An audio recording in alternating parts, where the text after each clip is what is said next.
My name is Fiona Rivera. I am 22 years old. Last week, my father stood up at my college graduation dinner in a private dining room at our St. Louis Country Club. 50 people were sitting at that long mahogany table. They were his commercial real estate investors, local zoning board members, and my own paternal grandparents. He picked up his crystal champagne glass and tapped it with a silver spoon. The sharp chime cut through the low hum of conversation and the clinking of porcelain plates. The room went dead silent. But he was not looking at me. He was looking at the heavy oak double doors at the back of the dining hall. The doors swung open. A boy walked in. He looked about 12 years old, wearing a crisp navy blazer and a black and gold striped tie. They were the exact colors of the university I had just graduated from that very morning. I recognized his face immediately. I did not need a DNA test. He had my father's distinct jawline and the exact same dark, deep-set eyes that stared back at me in the mirror every single day. The boy fidgeted with his cuffs, looking at the sea of wealthy strangers with pure, terrified admiration. He did not look at me with malice. He did not know he was a secret. My father placed a heavy hand on the boy's shoulder and beamed at his lead investors. He said the words that still burn in the back of my throat. Tonight was ostensibly scheduled to celebrate Fiona finishing school, but the Rivera legacy has always been about looking toward the horizon, about building something that outlasts us all. So, before we serve the main course, there is someone I want you to meet. This is Leo, my son. My true heir. The room stopped breathing. The waitstaff froze mid-step, holding decanters of red wine suspended over empty goblets. No one objected. No one even gasped. To my left, my mother Claire did not drop her fork. She did not weep or cover her mouth in shock. Instead, her posture straightened by a fraction of an inch. Beneath the cascading white linen of the tablecloth, her hand found mine. Her fingers were ice cold, but perfectly steady. She squeezed my hand twice. It was a predetermined signal. I held her gaze for a split second, keeping my expression smooth and vacant. I reached down into my structured leather tote bag resting near my ankle. My fingers traced the cold metal of the binder clip, holding 400 pages of shell company ledgers and offshore routing numbers. I slid the thick manila folder directly onto my mother's lap. Before I tell you what was printed on the first page of that folder, welcome to Savage Revenge Stories. If you genuinely connect with what I am sharing, please take a moment to like and subscribe. What time is it, and where are you listening from? Drop a comment and let me know. Now, let me tell you how my father forced me to become his financial executioner. Let me introduce you to Harrison Rivera. My father is a commercial real estate developer here in Missouri. He is a man who measures worth in concrete, steel, and a son to carry his name. For 22 years, I tried to earn a seat at his table. I chose forensic accounting because I thought managing his empire's numbers would finally make him proud. I thought if I could speak his language of profit margins and tax codes, he would finally see me. Instead, he treated my degree like a joke. During my sophomore year, I showed him my first perfect transcript. He barely glanced up from his Wall Street Journal. He told me that nobody respects the person counting the bricks. They only respect the man laying them. He called me a glorified human calculator.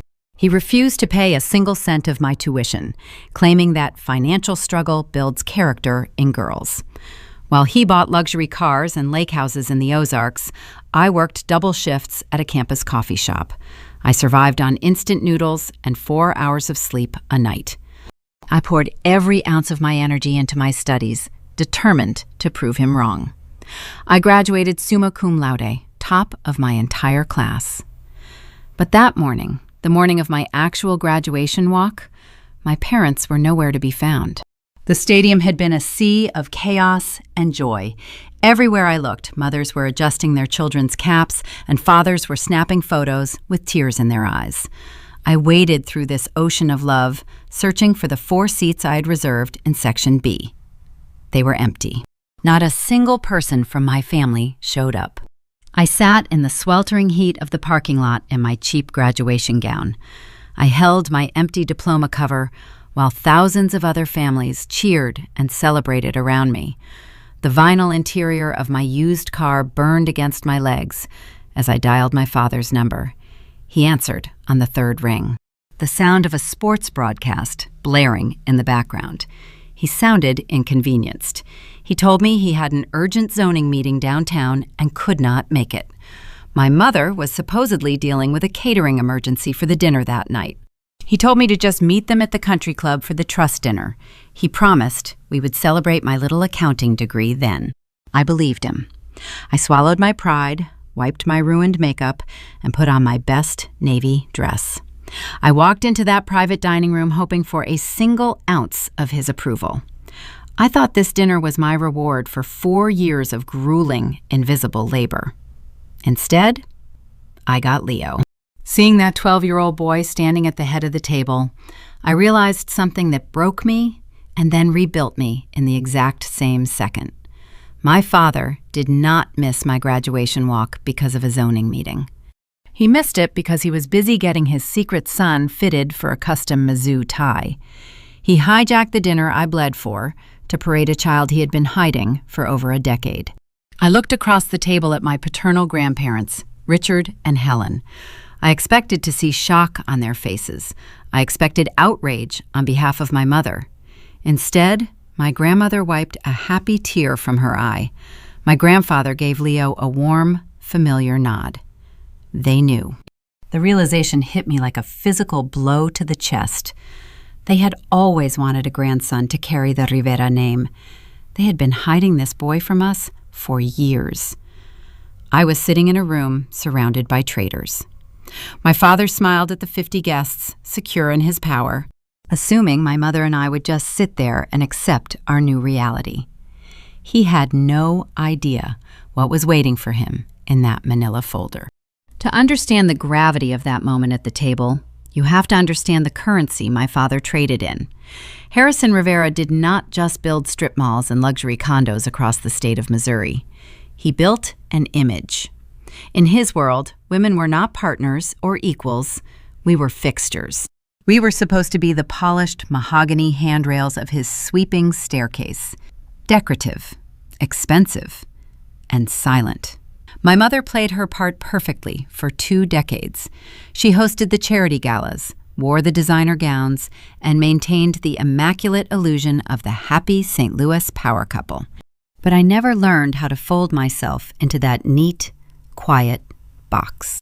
When I chose my major, it was a strategic attempt to bridge the gap between us. I thought forensic accounting was the ultimate olive branch. I wanted to understand the lifeblood of his empire, the balance sheets, the escrow accounts, the depreciating assets. I wanted to sit across from him in his leather-bound study and speak his language. I thought if I proved my intellectual value, he would finally look at me with pride. I remember the exact moment I realized my intellect was an insult to him. It was a Sunday evening during my junior year. He was hosting a poker game in his study with the very same investors currently sitting at my graduation dinner. I had just finished a grueling midterm on corporate tax loopholes, and I excitedly tried to explain a deduction strategy that could save his firm thousands of dollars. He did not look impressed. He looked embarrassed. He placed his whiskey glass on the felt card table, chuckled, and told his friends that his daughter was training to be a glorified human calculator. The men laughed, a chorus of deep, dismissive laughter that echoed off the vaulted ceilings. My father looked me dead in the eye and said, "Rivera men build empires. Rivera women spend the profits. We do not need you looking under the hood, Fiona. Just focus on finding a husband who can afford your tastes." That was the lie he used to justify cutting me off financially. The truth was much more sinister.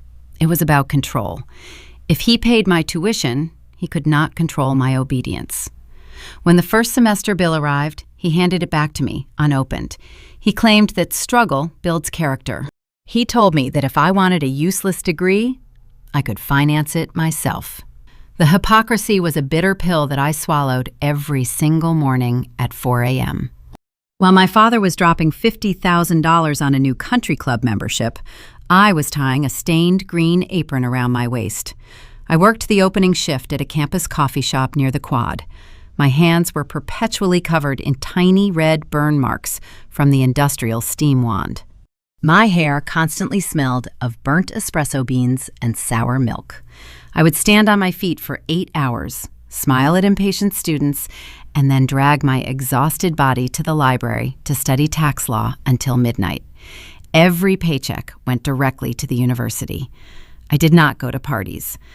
I did not take spring break trips. I sacrificed my youth to earn a piece of paper that I thought would finally force him to respect me. That is what made the morning of my graduation so devastating. When I was sitting alone in that sweltering stadium parking lot, staring at the empty diploma cover, I was not just mourning a missed ceremony. I was mourning the death of a lifelong delusion. For 22 years, I had convinced myself that his love was a destination I could reach if I just worked hard enough, if I just got perfect grades, if I just never asked for help. I remember driving home from the stadium that afternoon. The Missouri humidity was thick and suffocating. I pulled my used sedan into the circular driveway of my parents' sprawling estate. The house was a monument to his wealth, with its manicured lawns and towering columns. But inside, it was eerily quiet. The silence rang in my ears.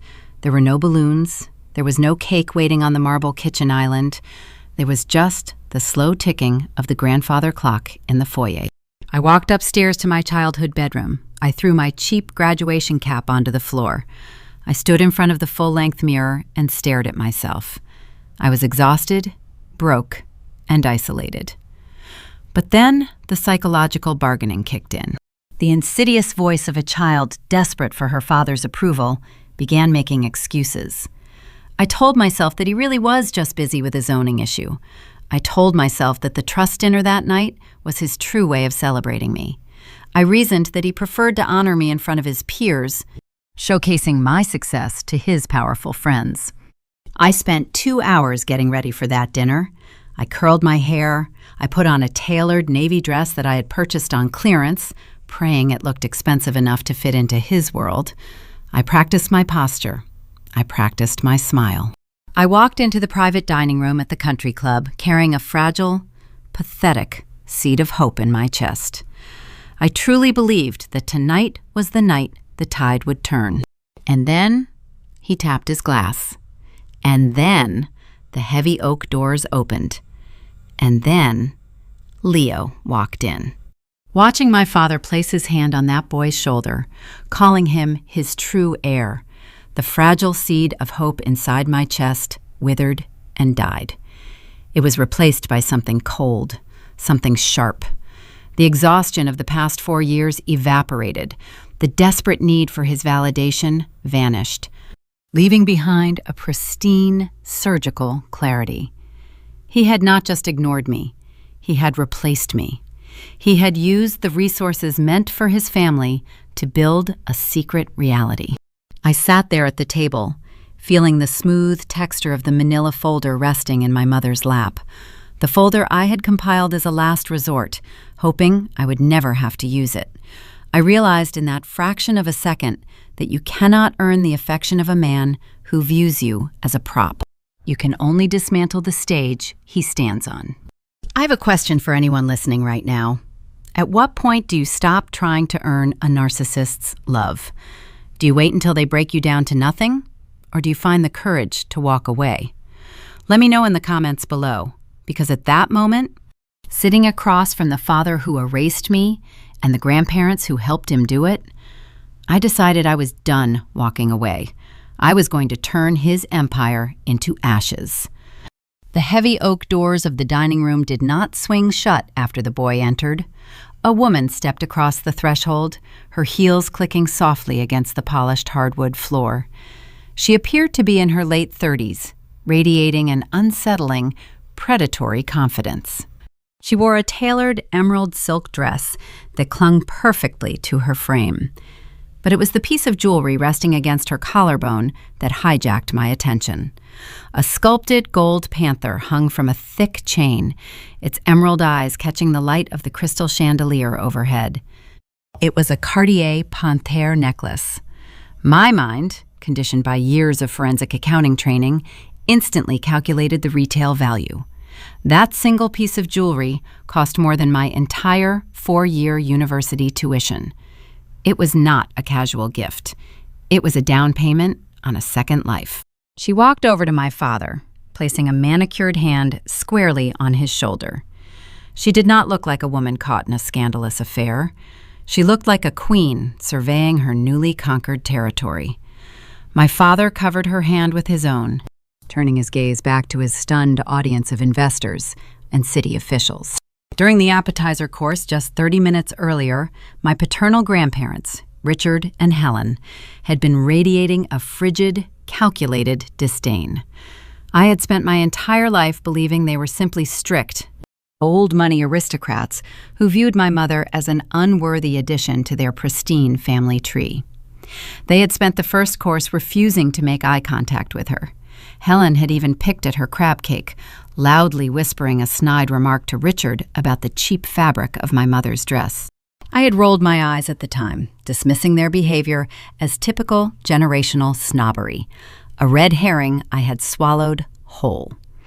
But as the 12-year-old boy stood near the head of the table, that illusion shattered into a million jagged pieces. Helen pushed her heavy chair back. The wood scraped harshly against the floorboards. She stood up, and a genuine, watery smile broke across her usually rigid face. She held out her arms. The boy let go of his nervous posture and ran directly to her. He wrapped his arms around her waist, burying his face in her expensive cashmere shawl. Helen kissed the top of his dark hair, tears of profound joy spilling over her eyelashes. She whispered how much he had grown since last month.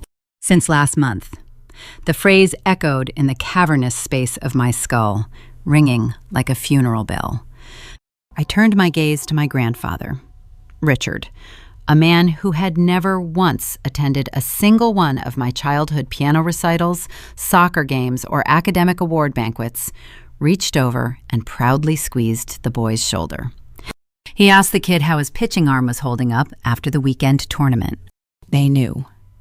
The realization crashed into me, stealing the oxygen straight from my lungs. They had always known.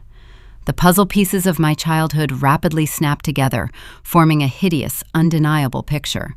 I suddenly understood the mysterious summer fishing trips my father took every July. I understood the holiday dinners where my grandparents would abruptly leave right after dessert, claiming sudden fatigue. They were not driving home to rest. They were driving down the highway to the Lake of the Ozarks.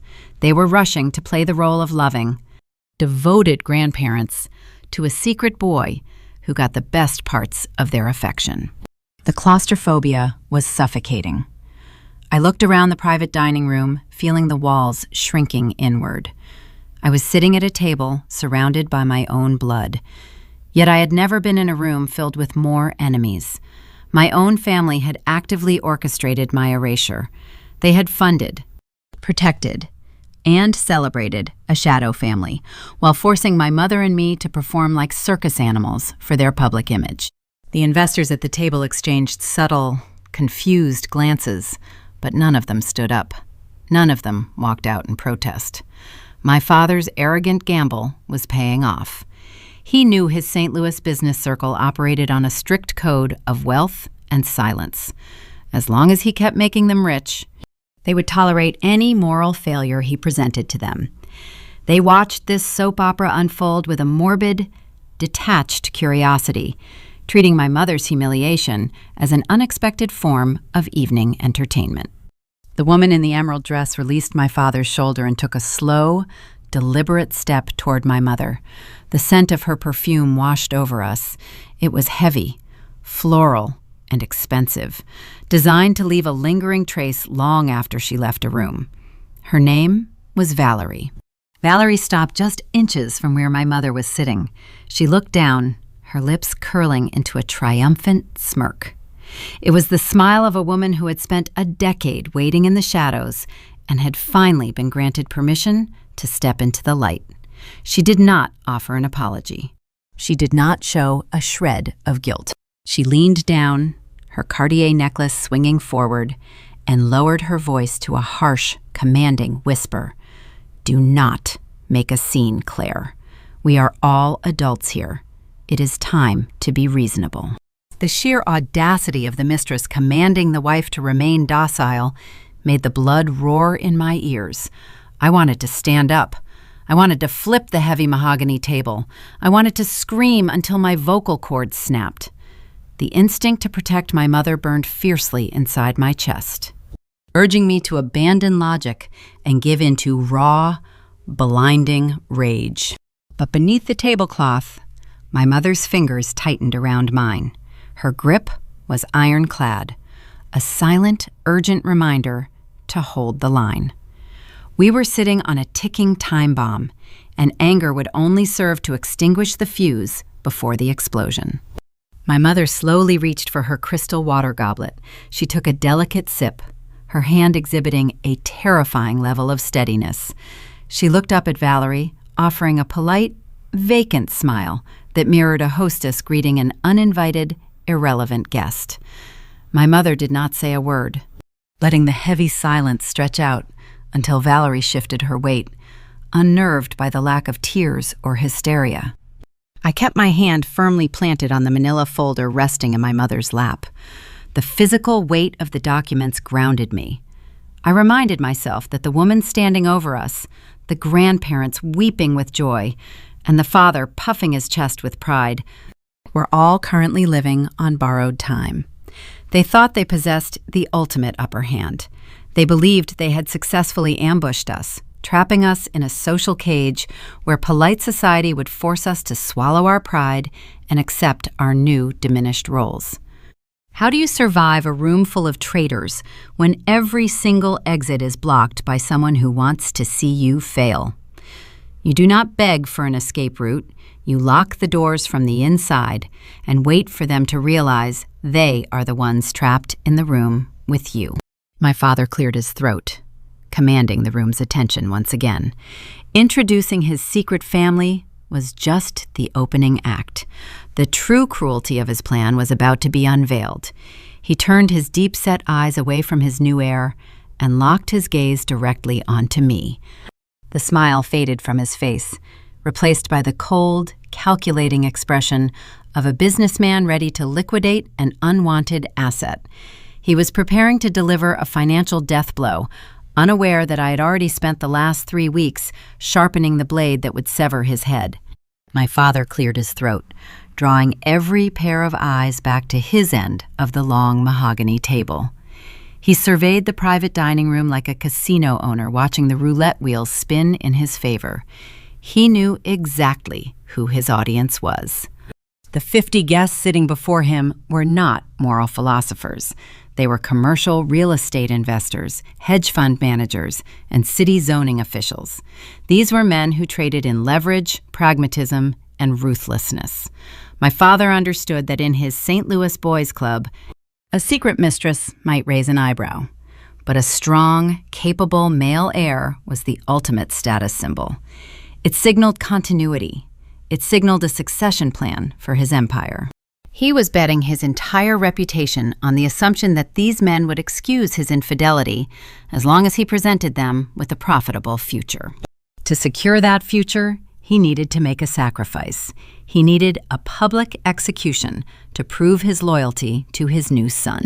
He rested his hands on the back of Leo's chair, leaning forward slightly. The confident, booming voice returned. He told his investors that a successful business requires constant restructuring. He used words like capital reallocation and fiduciary foresight.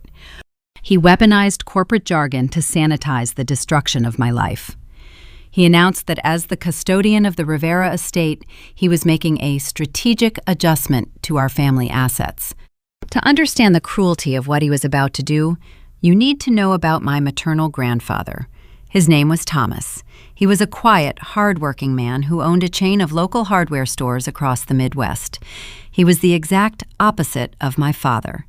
Before Thomas passed away during my freshman year of high school, he set up a trust fund specifically for me. It was not a billionaire's fortune, but it was a substantial, life-altering sum. It was enough for a down payment on a house, or seed money to start my own accounting firm. It was my escape hatch. The stipulations of my grandfather's trust were simple. The money remained locked in a high-yield account until the exact day I earned my bachelor's degree. Because I was a minor when Thomas died, my father used a team of aggressive corporate lawyers to appoint himself as the sole custodian of the account. For 4 years, that trust fund was the only thing keeping me afloat. When I was scrubbing dried milk off the steam wands at the coffee shop at 5 in the morning, I survived by reminding myself of that money. When my father refused to pay for my textbooks, I swallowed the humiliation because I knew the key to my financial independence was waiting for me on graduation day. Today was supposed to be the day the vault unlocked. My father looked down the length of the table, his deep-set eyes locking onto mine with a chilling indifference. He told the room that he had spent the morning meeting with his wealth management team. He announced that he had discovered a legal provision allowing him to divert the funds from my maternal grandfather's trust. He was officially rerouting every single cent of my inheritance to pay for Leo's tuition at the most elite, staggering expensive private boys' academy in the state. He did not stutter. He did not look ashamed. He framed the theft of my future as a brilliant business maneuver. He raised his chin and delivered the final, crushing blow. He told the room that Fiona is a smart girl. He said she can balance a checkbook just fine, but Leo is a Rivera man. Leo is the future of Rivera development. He needs the capital to take over the empire. It was the ultimate public erasure. He did not just replace me with a son. He funded the boy's luxurious new life using the exact money that was meant to grant me my freedom. He stripped away my safety net, my grandfather's legacy, and my dignity in front of 50 wealthy spectators. I waited for someone to intervene. I waited for one of his investors, men who had known me since I was a little girl in pigtails, to stand up and call out the sheer injustice of his actions. Instead, the lead investor, sitting 2 chairs down from me, slowly nodded his head. Another man raised his glass in silent agreement. They accepted his logic. They validated his cruelty because it made strategic business sense to them. The patriarchy closed its ranks, seamlessly protecting one of its own. I glanced at Valerie. The mistress was practically glowing. Her emerald silk dress shimmered as she shifted her weight. She offered me a pitying, tight-lipped smirk. It was the victory lap of a woman who had just watched her rival get permanently evicted from the castle. She thought she had won the war without lifting a single finger. A strange physical sensation washed over my body. The adrenaline that had been pounding in my ears suddenly evaporated. The heat drained from my face, leaving behind an icy, crystalline calm. I did not feel the urge to cry. I did not feel the urge to scream. The emotional daughter, desperate for her father's love, died right there in that country club chair. In her place, a forensic accountant was born. When you spend years studying financial crime, your brain becomes wired differently. You learn to detach from the emotional noise and focus entirely on the numbers. You realize that liars always leave a paper trail. Thieves always make a mistake. Arrogance always creates a blind spot. Looking at my father in that moment, I stopped seeing him as a parent. I saw him as a hostile entity. He was a corrupt corporate structure begging to be audited, dismantled, and liquidated. My mother's hand remained perfectly still over mine beneath the table. She felt the shift in my posture. She knew the daughter she raised had just crossed a psychological point of no return. We were no longer hostages in this dining room. We were the executioners. I want to ask you a question. If you were sitting in that chair, wearing a dress you bought on clearance, listening to your father steal your dead grandfather's money to give to his secret son, what would you do? Would you scream and make a scene? Would you run out of the restaurant in tears? Or would you smile, knowing you held the exact weapon needed to destroy his entire life? I chose to smile.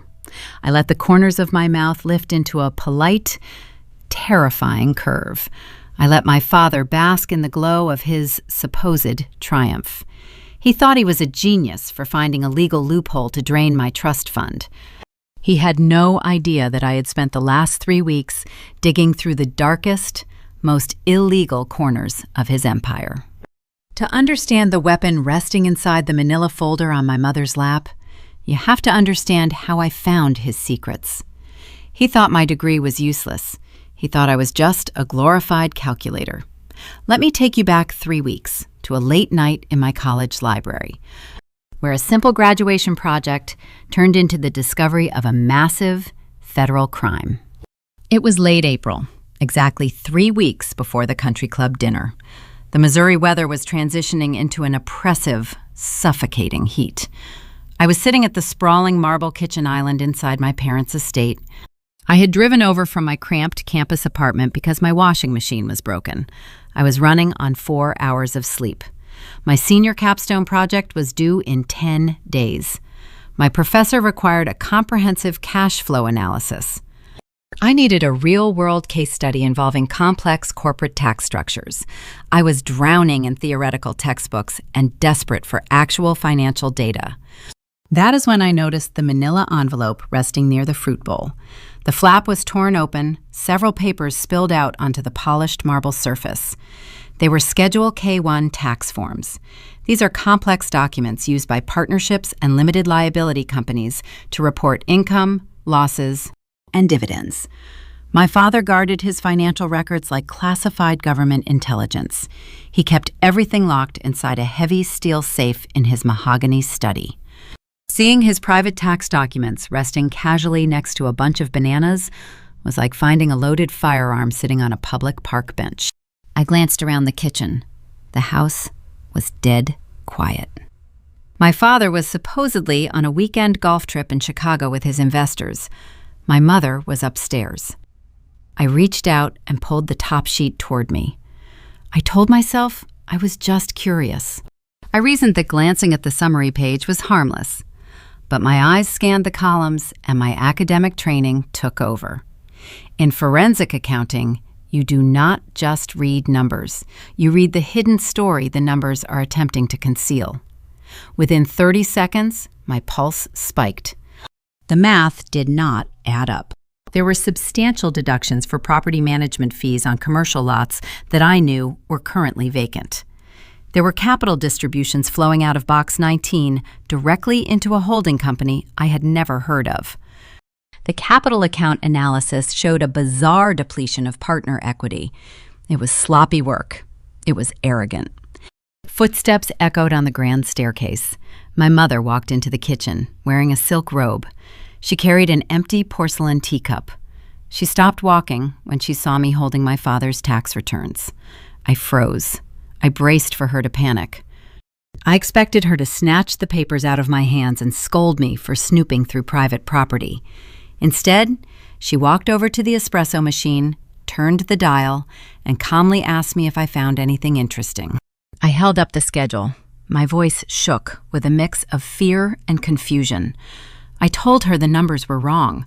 I explained that whoever prepared these documents was either grossly incompetent or actively hiding assets. I warned her that if the Internal Revenue Service ever audited my father, he could face severe federal penalties.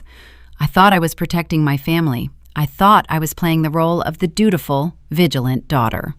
My mother took a slow sip of her hot water. She looked at me. For the first time in my 22 years of life, the submissive, quiet country club wife vanished before my eyes. Her posture shifted, her shoulders squared, her eyes darkened with a cold, terrifying intelligence. She set her teacup down on the granite counter. She told me she knew the numbers were wrong. She told me she had known the truth for 24 months. She walked over to the island, pulled out a high-back leather stool, and sat directly across from me. In a steady, unnerving voice, She explained that 2 years ago, she found a crumpled receipt for a luxury hotel stay tucked inside my father's golf bag. It was not a receipt from Chicago. It was a receipt for a weekend resort down at the Lake of the Ozarks. She hired a private investigator the very next morning. Within a week, she possessed a stack of photographs featuring a woman named Valerie and a boy named Leo. She had known about the Shadow family the entire time. I stared at her in pure horror. I asked her why she stayed. Why endure the daily humiliation? Why continue to iron his shirts, host his charity galas, and play the role of the perfect, oblivious wife?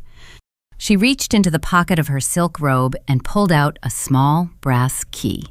She walked over to the kitchen pantry, knelt down, and unlocked a false bottom drawer hidden beneath the lowest shelf. She pulled out a thick black binder and slid it across the marble island toward me. She explained the trap. Before they got married, my father forced her to sign an ironclad prenuptial agreement. He drafted the contract using a team of ruthless corporate attorneys. If she filed for divorce based on infidelity alone, she would walk away with a meager, insulting severance package. She would lose the estate. She would lose her investments. She would be financially ruined. She would be left to start over at 50 years old with virtually nothing to her name. My father had engineered the legal document to make leaving him a financial suicide mission. But there was a single, fatal vulnerability buried on page 42 of the contract: a bad actor clause. If my mother could prove that my father committed financial fraud, embezzled business funds, or deliberately hid marital assets, the prenuptial agreement would be rendered null and void. Not only would she be entitled to half of his commercial empire, but he would also be liable for criminal prosecution. A photograph of another woman was not enough. She needed a documented paper trail of stolen money. For 2 long years, my mother had been playing a dangerous psychological game. She smiled at his friends. She attended his zoning board dinners. But late at night, while he slept, she was meticulously hunting. She copied bank statements. She photographed physical ledgers. She gathered every piece of financial data she could access. She was building an arsenal. She was a sniper, lying in the tall grass, holding her breath, waiting for the wind to die down so she could take the perfect shot. But she had a critical problem. She was not a trained accountant. She possessed a mountain of raw data, but lacked the professional expertise to trace the complex web of shell companies and offshore transfers. She could not hire an outside accounting firm because my father's connections ran too deep within the city. He would find out before she could ever file the legal paperwork. She needed someone on the inside, someone invisible, someone my father constantly underestimated and dismissed as a glorified calculator. She pushed the black binder closer to my hands. She told me she left those tax schedules on the kitchen counter on purpose. She knew I needed a capstone project to graduate. She knew I was hungry to prove my intellectual worth. She looked deep into my eyes and asked if I was ready to stop seeking his approval and start fighting for our freedom. I placed my hand on top of the binder. The physical weight of it felt like holding a loaded weapon. My mother was not a weak, passive victim. She was the most dangerous person in my father's life. And he had no idea she was plotting his downfall from across the breakfast table. We formed a covert pact right there in the kitchen. For the next 3 weeks, I would act as her personal forensic auditor.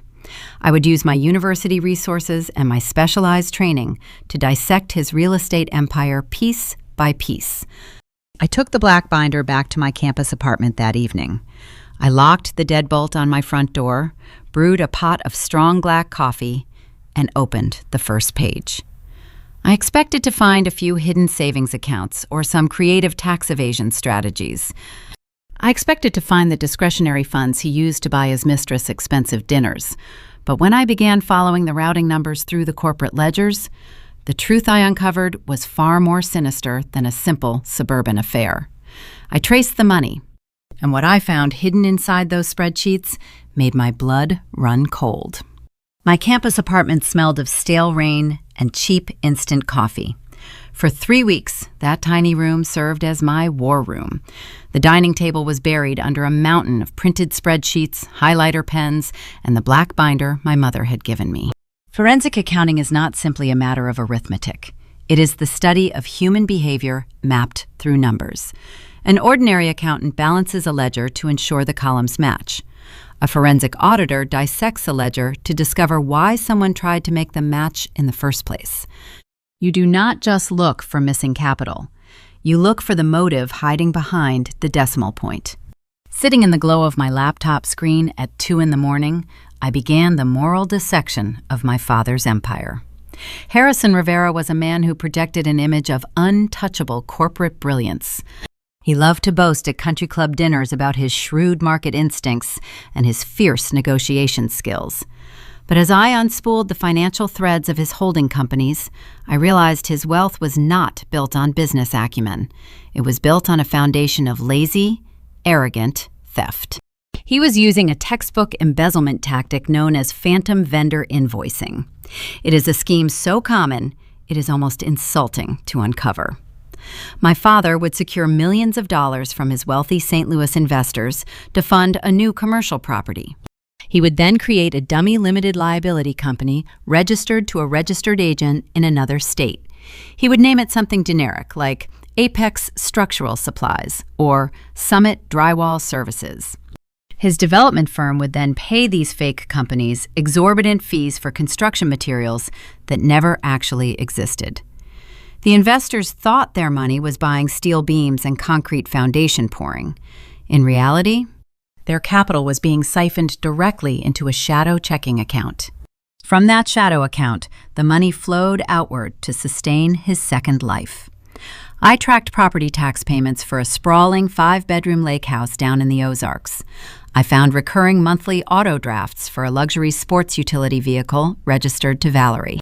I uncovered private tennis lesson receipts, pediatric dental bills, and thousands of dollars in landscaping fees for a property my mother and I had never visited. He was bleeding his own partners dry to build a kingdom for a mistress and a son he kept hidden in plain sight. But tracing the stolen investor funds was only the beginning. The deeper I dug into the operating accounts, the more personal the theft became. Corporate fraud is a sterile crime. You can look at a stolen $1 million on a spreadsheet and feel nothing but professional curiosity. Betrayal, however, has a distinct taste. It is metallic and bitter, and it coats the back of your throat when you find the one transaction that redefines your entire past. I found that transaction on page 72 of a redacted bank statement. My finger stopped moving down the column. The date printed on the ledger was April 12th. It was my 21st birthday. The memory of that exact day rushed back to me with suffocating clarity. It had been a Tuesday. I had driven home from campus in a panic because my laptop had died the night before, and my final exams were approaching. I was broke. The tips from the coffee shop barely covered my rent and groceries. I walked into my father's mahogany-paneled study to ask for a loan. I was not asking for a luxury vehicle or a lavish birthday party. I was asking for a few $100s to buy a refurbished computer and a few access codes for my accounting textbooks. He had been sitting behind his heavy oak desk, swirling a glass of scotch. He did not even look up from his architectural blueprints. He told me that a 21-year-old woman should not be begging her parents for handouts. He delivered a stern lecture on fiscal responsibility, telling me that hardship builds resilience. He claimed his cash flow was tied up in a vital downtown loft project, and he simply could not afford to subsidize my education. I left his study that afternoon feeling profound shame. I felt like a failure. I walked out to my car with hot tears stinging my eyes, convinced I was a burden to the great Harrison Rivera. I stared at the laptop screen in my apartment, my breathing turning shallow. On that exact same Tuesday, on the very afternoon he told me he could not afford my textbooks, he authorized a wire transfer from his primary holding account. The amount was $15,000. He labeled the outgoing wire as a consulting fee. I took the routing number from the outgoing wire and cross-referenced it with the vendor identification codes in his master ledger. The receiving account did not belong to a structural engineer or a zoning consultant. It belonged to a high-end luxury jeweler. The pieces clicked together with sickening precision. My father had looked me in the eye, denied me basic educational necessities under the guise of financial scarcity, and then immediately wired $15,000 to purchase a Cartier Panthère necklace for his mistress. He had literally stolen the capital meant for my future to drape gold and emeralds around Valerie's neck. The tears I had shed in my car on my 21st birthday felt like a mockery now. My entire young adult life had been engineered around his manufactured scarcity. Every hour I spent scrubbing floors, every night I went to bed hungry. Every ounce of exhaustion I endured was orchestrated by a man who was simultaneously embezzling millions of dollars. He did not withhold his wealth because he wanted to teach me a lesson about hard work. He withheld it because every dollar spent on me was a dollar he could not spend on his true heir. That single line item on the spreadsheet changed my cellular makeup. The lingering traces of daughterly affection withered away, replaced by a cold, predatory focus. I was no longer a college student doing a capstone project. I was an auditor preparing an execution. Over the next 4 days, I barely slept. I drank black coffee until my hands shook, mapping every single fraudulent transfer. I created flowcharts detailing the exact trajectory of the stolen investor funds. I cross-referenced his forged tax returns with the actual bank statements, highlighting the discrepancies in bright, undeniable neon yellow. I documented how he leveraged his own parents' retirement accounts as collateral to hide his mounting debt. He was not just cheating on his wife. He was committing federal tax evasion, wire fraud, and grand larceny. He was a white-collar criminal operating under the protective cloak of the St. Louis elite. When I finally finished the forensic audit, I clicked print. My small desktop printer hummed to life, churning out page after page of undeniable proof. It took nearly an hour to print the entire document. The printer ran out of ink twice. When it was done, I stood over my dining table and gathered the stack of paper. It was 400 pages thick. I slid a heavy black binder clip over the edge, feeling the immense physical weight of the evidence. I had successfully decoded his secrets. I possessed the map of his destruction.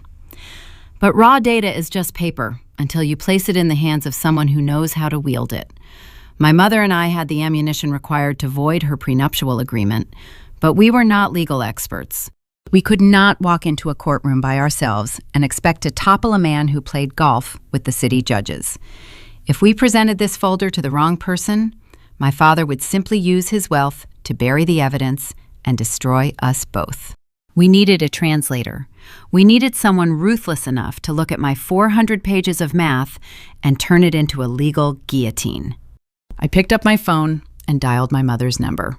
She answered on the first ring, her voice hushed, likely standing in the pantry of that sprawling, silent estate. I told her the audit was complete. I told her the fraud was worse than we ever imagined. I told her we needed to find the most vicious divorce attorney in the state of Missouri, and we needed to do it before my graduation dinner at the end of the week. 2 days before the fateful country club dinner, the Missouri sky was the color of bruised iron. A heavy spring storm was rolling off the Mississippi River, threatening to wash out the entire downtown district of St. Louis.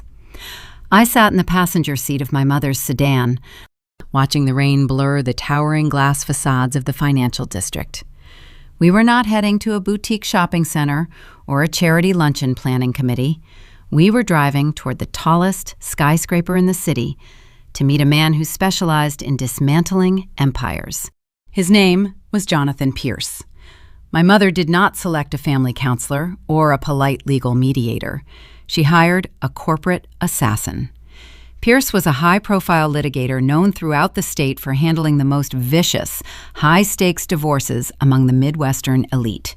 He was expensive, ruthless, and entirely immune to the charms of wealthy businessmen who thought they could outsmart the law. We rode the silent, high-speed elevator to the 42nd floor.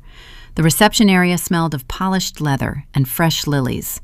We were escorted into a sprawling corner conference room with floor-to-ceiling windows overlooking the gateway arch. The room was freezing. I placed the thick black binder down on the center of the vast mahogany table. The heavy thud echoed in the sterile space. Jonathan Pierce walked in exactly on time. He wore a tailored charcoal suit and possessed the sharp, evaluating gaze of a predator assessing a new environment. He shook my mother's hand with professional courtesy, offering his condolences regarding the situation. He glanced at me, his eyes lingering on my youthful face. I knew exactly what he was thinking. He assumed I was just the emotional daughter tagging along for moral support. He assumed the black binder contained a few printed text messages, a blurry photograph from a private investigator, and a spreadsheet of suspicious credit card charges. He sat down, adjusted his silver reading glasses, and opened the binder. I watched his expression shift. It was a subtle transformation, but to a trained observer, it was seismic. Pierce flipped past the initial summary page and hit the first layer of my forensic audit. He stopped skimming and started reading. He picked up a gold-plated pen and began trailing it down the columns of the phantom vendor invoices.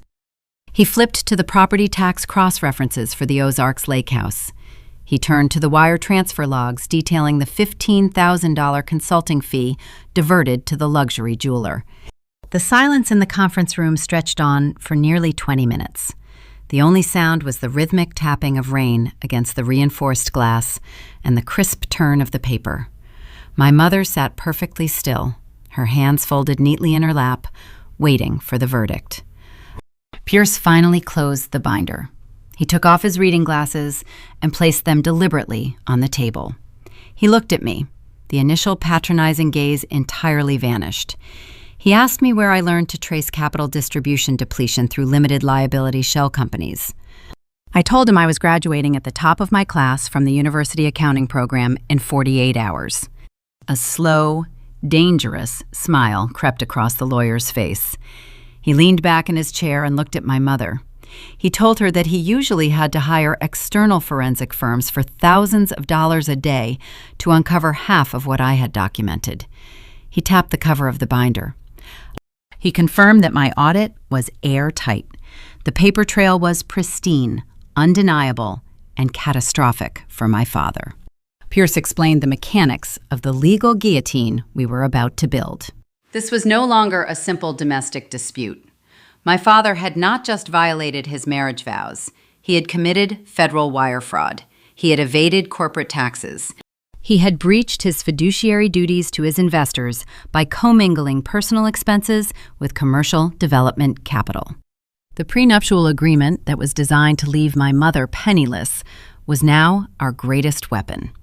Pierce confirmed that the bad actor clause was officially triggered. The contract was legally shredded. But Pierce did not want to stop at a favorable divorce settlement. He wanted total capitulation. He told us that we were going to draft 3 distinct sets of paperwork. The first was the standard petition for the dissolution of marriage, requesting sole possession of the primary estate and a permanent injunction against my father's access to my mother's remaining family assets. The second was a comprehensive emergency asset freeze.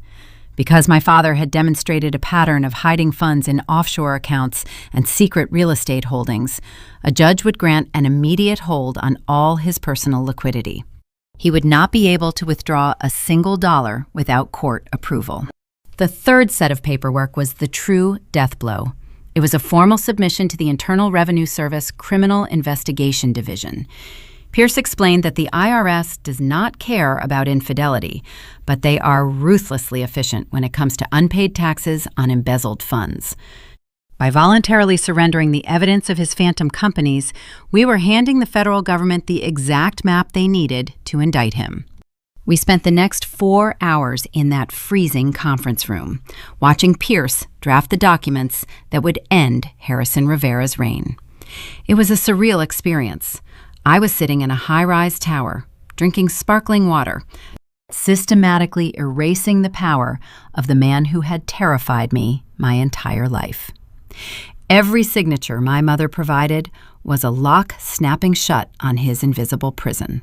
As the afternoon light began to fade, casting long shadows across the boardroom floor, Pierce printed the final pages. He gathered the documents into neat, organized stacks. He looked at my mother and asked the logistical question that would dictate our next move. He needed to know how she wanted to serve him. Pierce offered the standard options. He could send a process server to my father's corporate office on Monday morning. He could have the papers delivered to the estate while he was out on the golf course. It would be quiet, efficient, and legally binding. My mother stared out the window at the dark, turbulent clouds rolling over the city. She thought about the 2 years she spent smiling at a man who was stealing her dignity. She thought about the thousands of hours I spent burning my hands on espresso machines because he refused to pay my tuition. She turned back to the lawyer. She told Pierce that a quiet delivery was insufficient. My father was a man who worshipped his own image. He fed on the adoration of his peers and the submission of his family. He controlled his world through public performance. Therefore, a private serving would allow him to spin the narrative. He would play the victim. He would tell his country club friends that his wife had gone crazy. He would hide the truth behind his expensive suits and his charming smile. She informed the attorney about the upcoming annual trust dinner at the country club. It was scheduled for the exact same evening as my college graduation. She knew my father viewed that dinner as his royal court. He would be surrounded by his top investors, his local politicians, and his own parents. He would feel entirely untouchable. My mother instructed Pierce to file the asset freezes and the federal tax reports at exactly 9 o'clock on Saturday morning. The bank accounts would lock before noon. But she told the lawyer to hold the physical service of the divorce papers. She wanted to deliver them herself. She wanted to let him stand up in front of his audience, high on his own arrogance, and watch his empire crumble in real time. The trap was officially set. The legal mechanisms were locked into place. The bomb was armed, ticking down the hours until the Saturday evening dinner. Which brings us back to the present moment, back to the stifling air of the private dining room, back to the smell of expensive floral perfume and the gleam of the Cartier Panthère necklace. Valerie is standing just inches away from my mother, her hands resting on her hips. She expects us to crumble. She expects my mother to stand up, burst into tears, and walk out of the country club in disgrace, leaving the seat at the head of the table open for the new queen. My father is smiling at his investors, waiting for the applause that will validate his bold, ruthless restructuring of our family. They are living in a reality that no longer exists. They have no idea that the bank accounts funding Valerie's emerald dress are currently locked by a federal court order. They do not realize that the IRS already possesses the blueprints of their Ozarks lakehouse. They think they are the apex predators in this room. They are dead people walking. I keep my hand pressed firmly against the manila folder on my mother's lap. The time for silent endurance has officially expired. It is time to execute the strategy. It is time to let the investors see exactly who they are dealing with. The memory of that freezing conference room evaporated.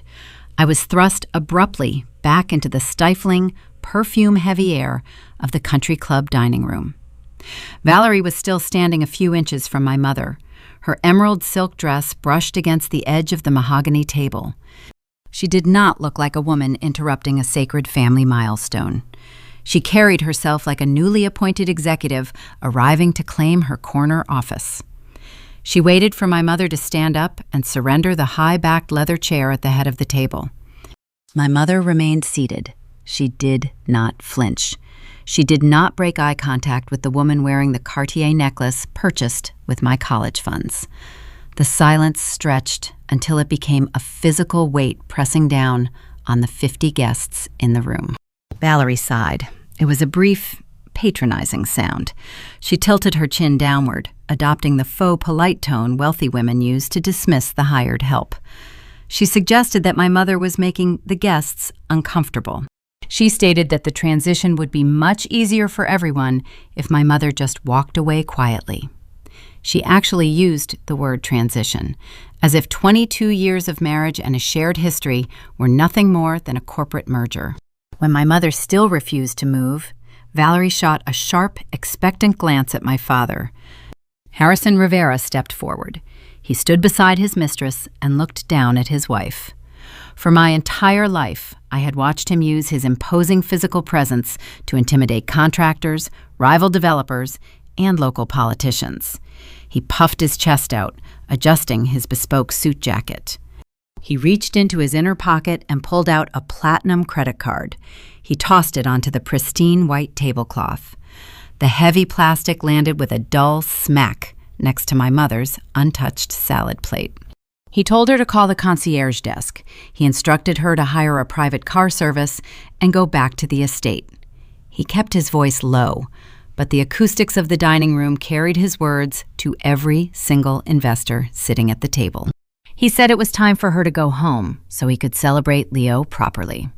The cruelty of that sentence hung in the air like smoke.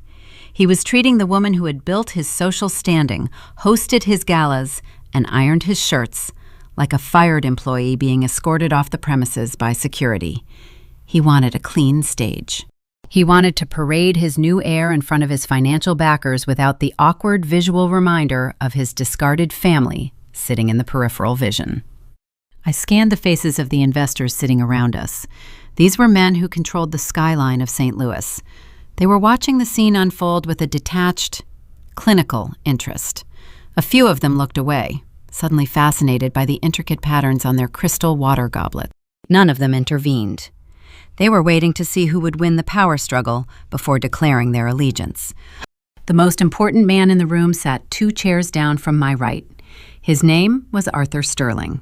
He was the lead investor for Rivera Development. He was a silver-haired pragmatist who held the purse strings to my father's entire commercial empire. If Arthur walked away from a project, the rest of the board followed him without question. Arthur was not looking at his water goblet. He was staring directly at my mother. His eyes narrowed in deep calculation. He was a man who understood risk, and he sensed that my mother's unnatural stillness was a highly dangerous variable. My father pointed toward the heavy oak double doors. He raised his voice, abandoning the low whisper. He ordered Claire to leave. My mother did not look at the platinum credit card resting on the tablecloth. She did not look at the heavy oak doors. She reached out with her free hand, the one that was not currently gripping my fingers beneath the table. She picked up her crystal wine glass.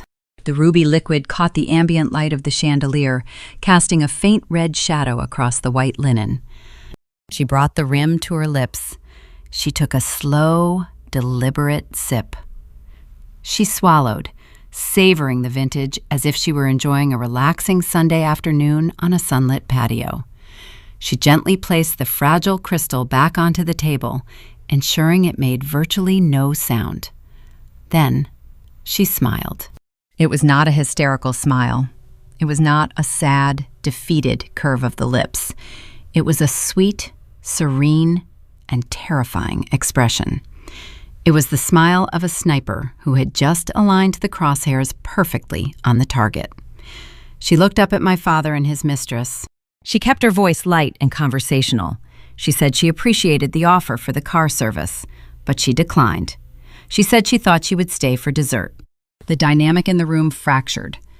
My father blinked, his arrogant facade slipping for a fraction of a second. He was a man who wrote the scripts for everyone around him.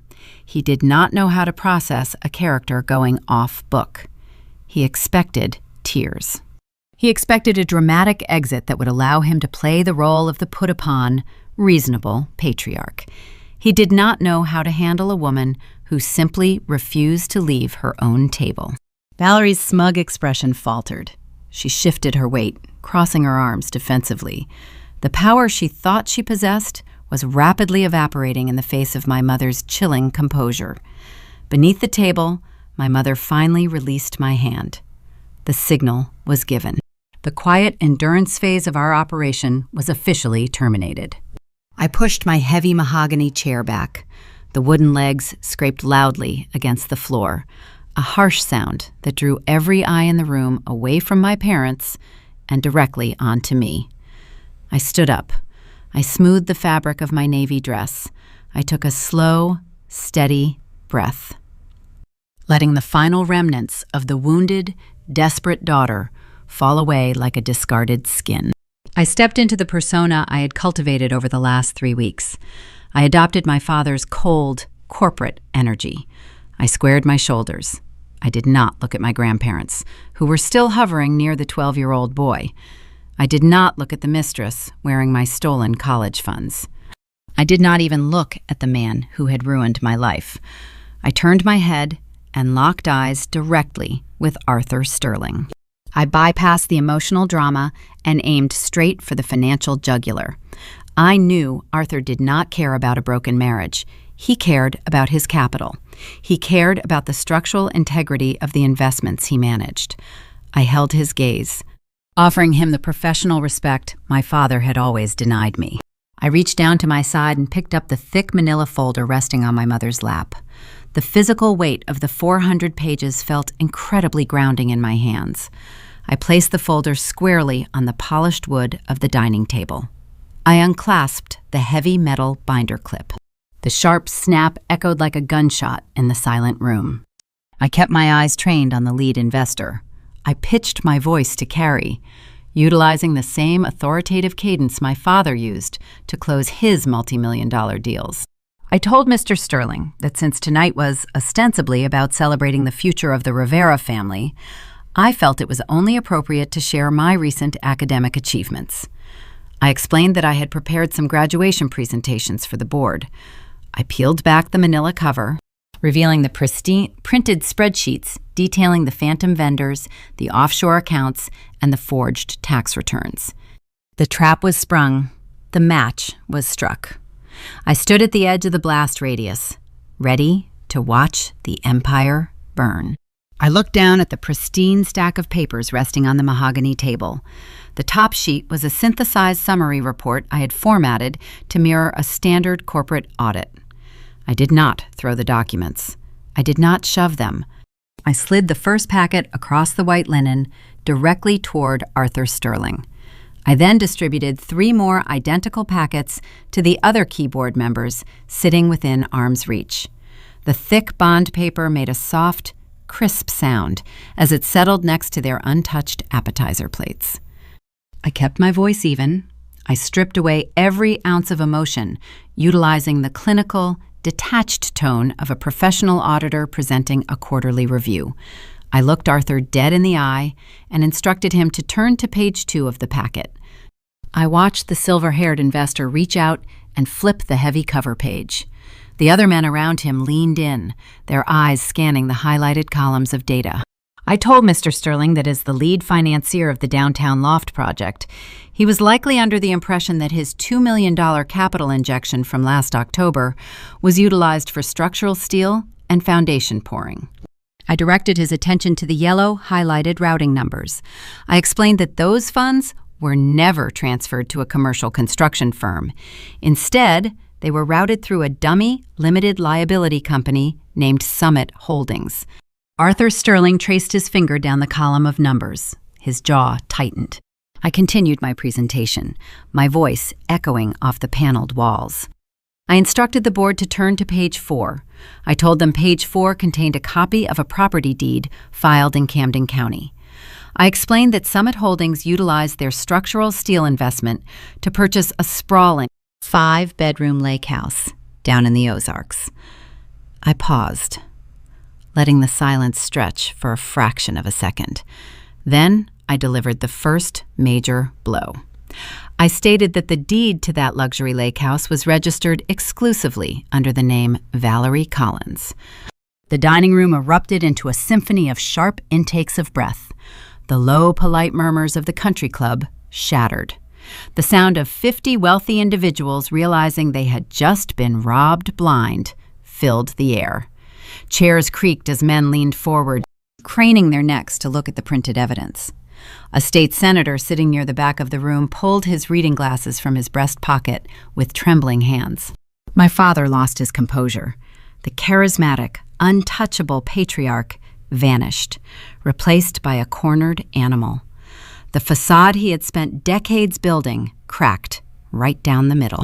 He lunged across the dining table. His tailored suit jacket snagged on the edge of a silver serving tray, knocking a crystal wine glass onto the floor. The glass shattered, scattering glittering shards across the hardwood. But nobody looked down. Harrison reached out with a frantic, uncoordinated swipe, attempting to grab the packet of papers out of Arthur Sterling's hands. Arthur pulled the folder back, out of my father's reach. The lead investor looked at my father with an expression of pure, unadulterated disgust. Harrison recoiled, his face flushing a deep, mottled red. The veins in his neck stood out in sharp relief. He pointed a shaking finger at me and began to scream.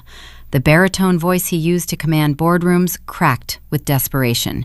He yelled that the documents were forged. He told his investors not to listen to a single word I was saying.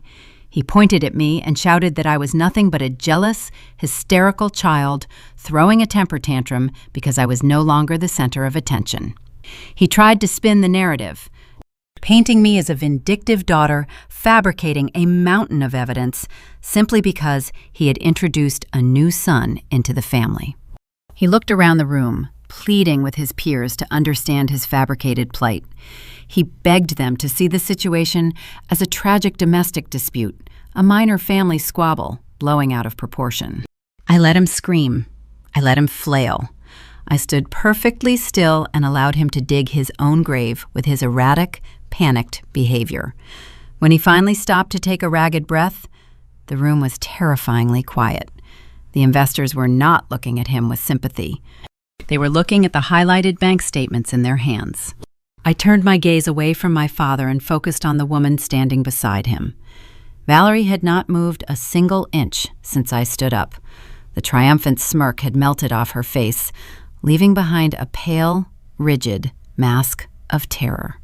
I addressed Mr. Sterling once again, my voice cutting through the lingering echo of my father's shouting. I asked the lead investor to recall the third quarter capital report from the previous fiscal year. I reminded him of a specific line item that had caused a brief delay in their dividend payouts. It was a missing $15,000 that my father had categorized as a routine zoning consulting fee. Arthur Sterling nodded slowly, his eyes never leaving the documents. He remembered the discrepancy. I raised my hand and pointed a single finger directly at Valerie's neck.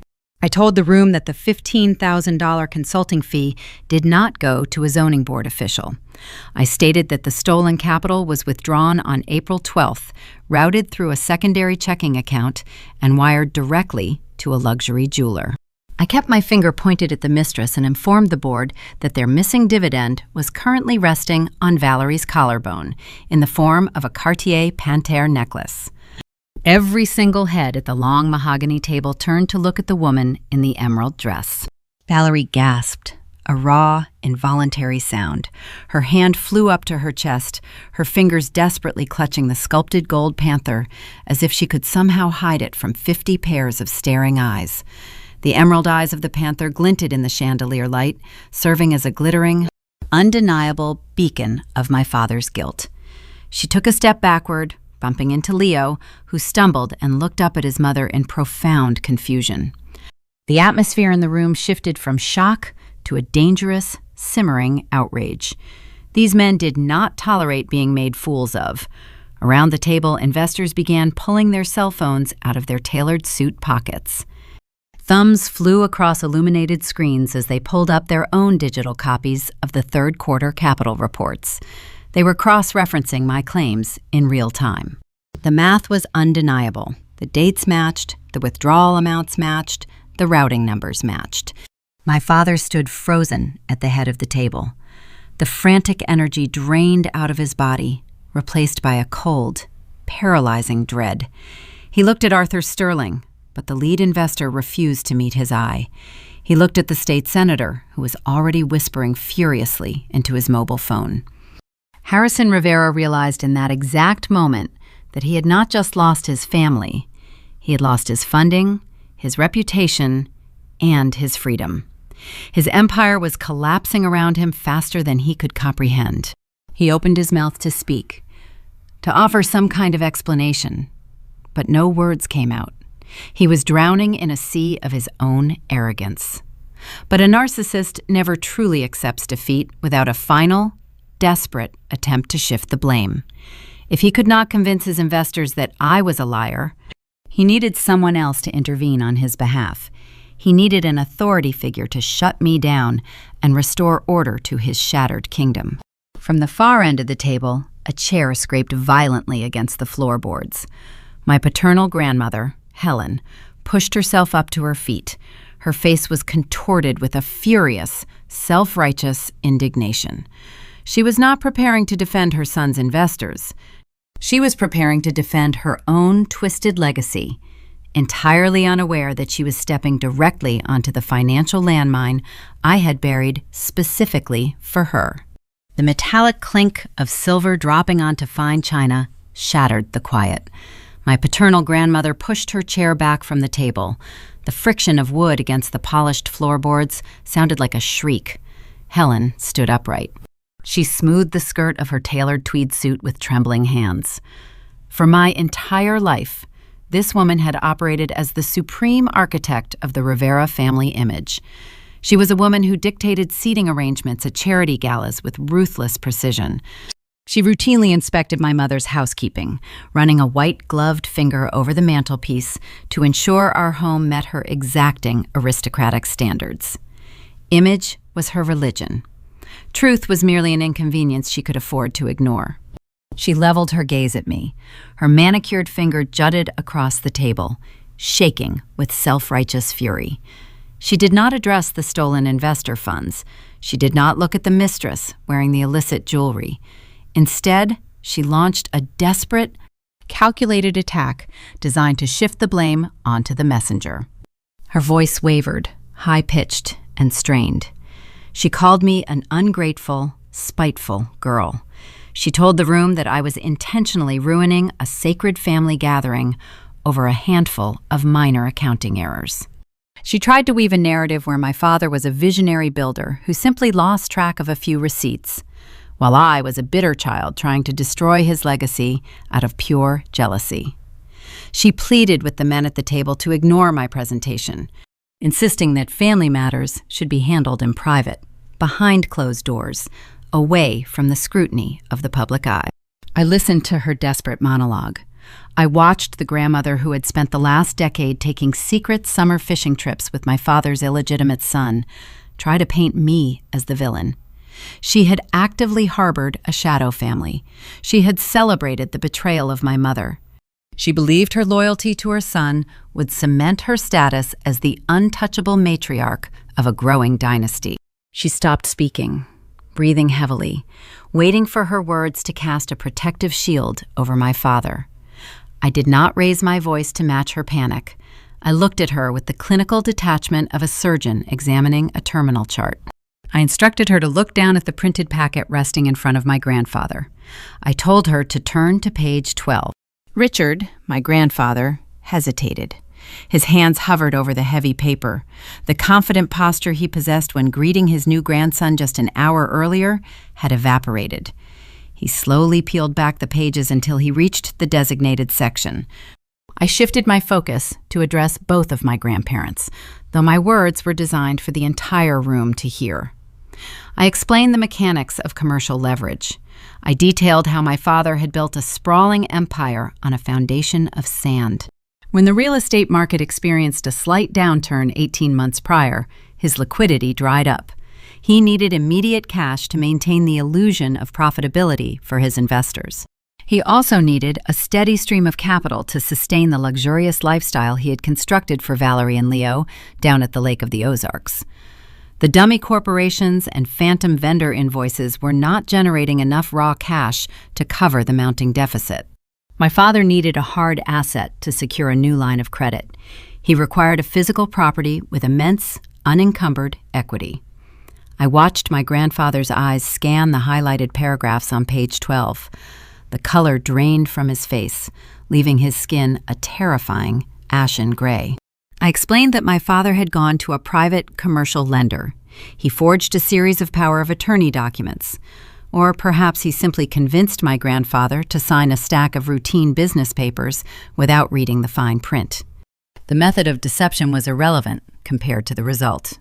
I stated clearly that my father had pledged his parents' sprawling estate in the exclusive Ladue neighborhood as direct collateral for a high-risk, cross-collateralized commercial loan. But he did not stop at the physical real estate. I instructed them to look at the subsequent addendum on page 13. I revealed that my father had also signed over the rights to their primary retirement mutual funds to secure the remaining balance. Helen stopped pointing at me. Her hand dropped to her side. She looked at her husband, her eyes wide with a sudden, uncomprehending terror. She asked him what I was talking about. Richard could not speak. He kept his eyes glued to the forged signatures on the banking documents, his mouth opening and closing without producing a single sound. I delivered the final, devastating equation. I turned my attention back to Mr. Sterling, the lead investor, who still held his own copy of the audit. I explained that the commercial loan my father secured using his parents' estate contained a standard breach of fiduciary duty clause. It was a domino effect engineered into the fine print. I looked directly into my grandmother's eyes. I broke the financial jargon down into a harsh, undeniable reality. I told Helen that if Mr. Sterling and the other board members decided to pull their funding tonight due to the exposed embezzlement, the development firm would officially enter default. By Monday morning, the commercial lenders would trigger the breach of contract clause. They would execute the lien. I kept my voice steady, delivering the exact consequence of her blind loyalty. I told her that by Tuesday afternoon, the bank would seize her retirement accounts. By Wednesday, foreclosure notices would be taped to the front door of the pristine brick mansion she had cherished her entire life. The people who had hidden the mistress, the people who had celebrated the betrayal of my mother, the people who had viewed me as an unworthy burden, were now facing total, inescapable ruin. They had tethered their entire existence to a man who viewed them as nothing more than an emergency piggy bank. He had mortgaged their twilight years to fund his deceit. Helen's knees buckled. It happened in slow motion. The rigid, aristocratic posture folded in on itself. She collapsed backward into her heavy leather dining chair. The breath left her lungs in a hollow, ragged wheeze. She clutched the lapels of her tweed suit, staring at her son as if she were looking at a stranger who had just broken into her home. Richard dropped the packet of papers. The sheets scattered across his porcelain dinner plate.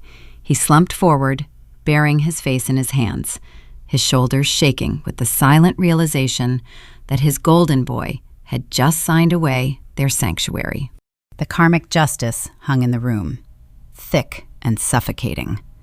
My father stood at the head of the table, entirely isolated. He had no investors left to charm. He had no mother left to defend him. He had stripped the room of every single ally. The safety net he had spent decades weaving had unraveled in a matter of minutes, leaving him suspended over a terrifying void.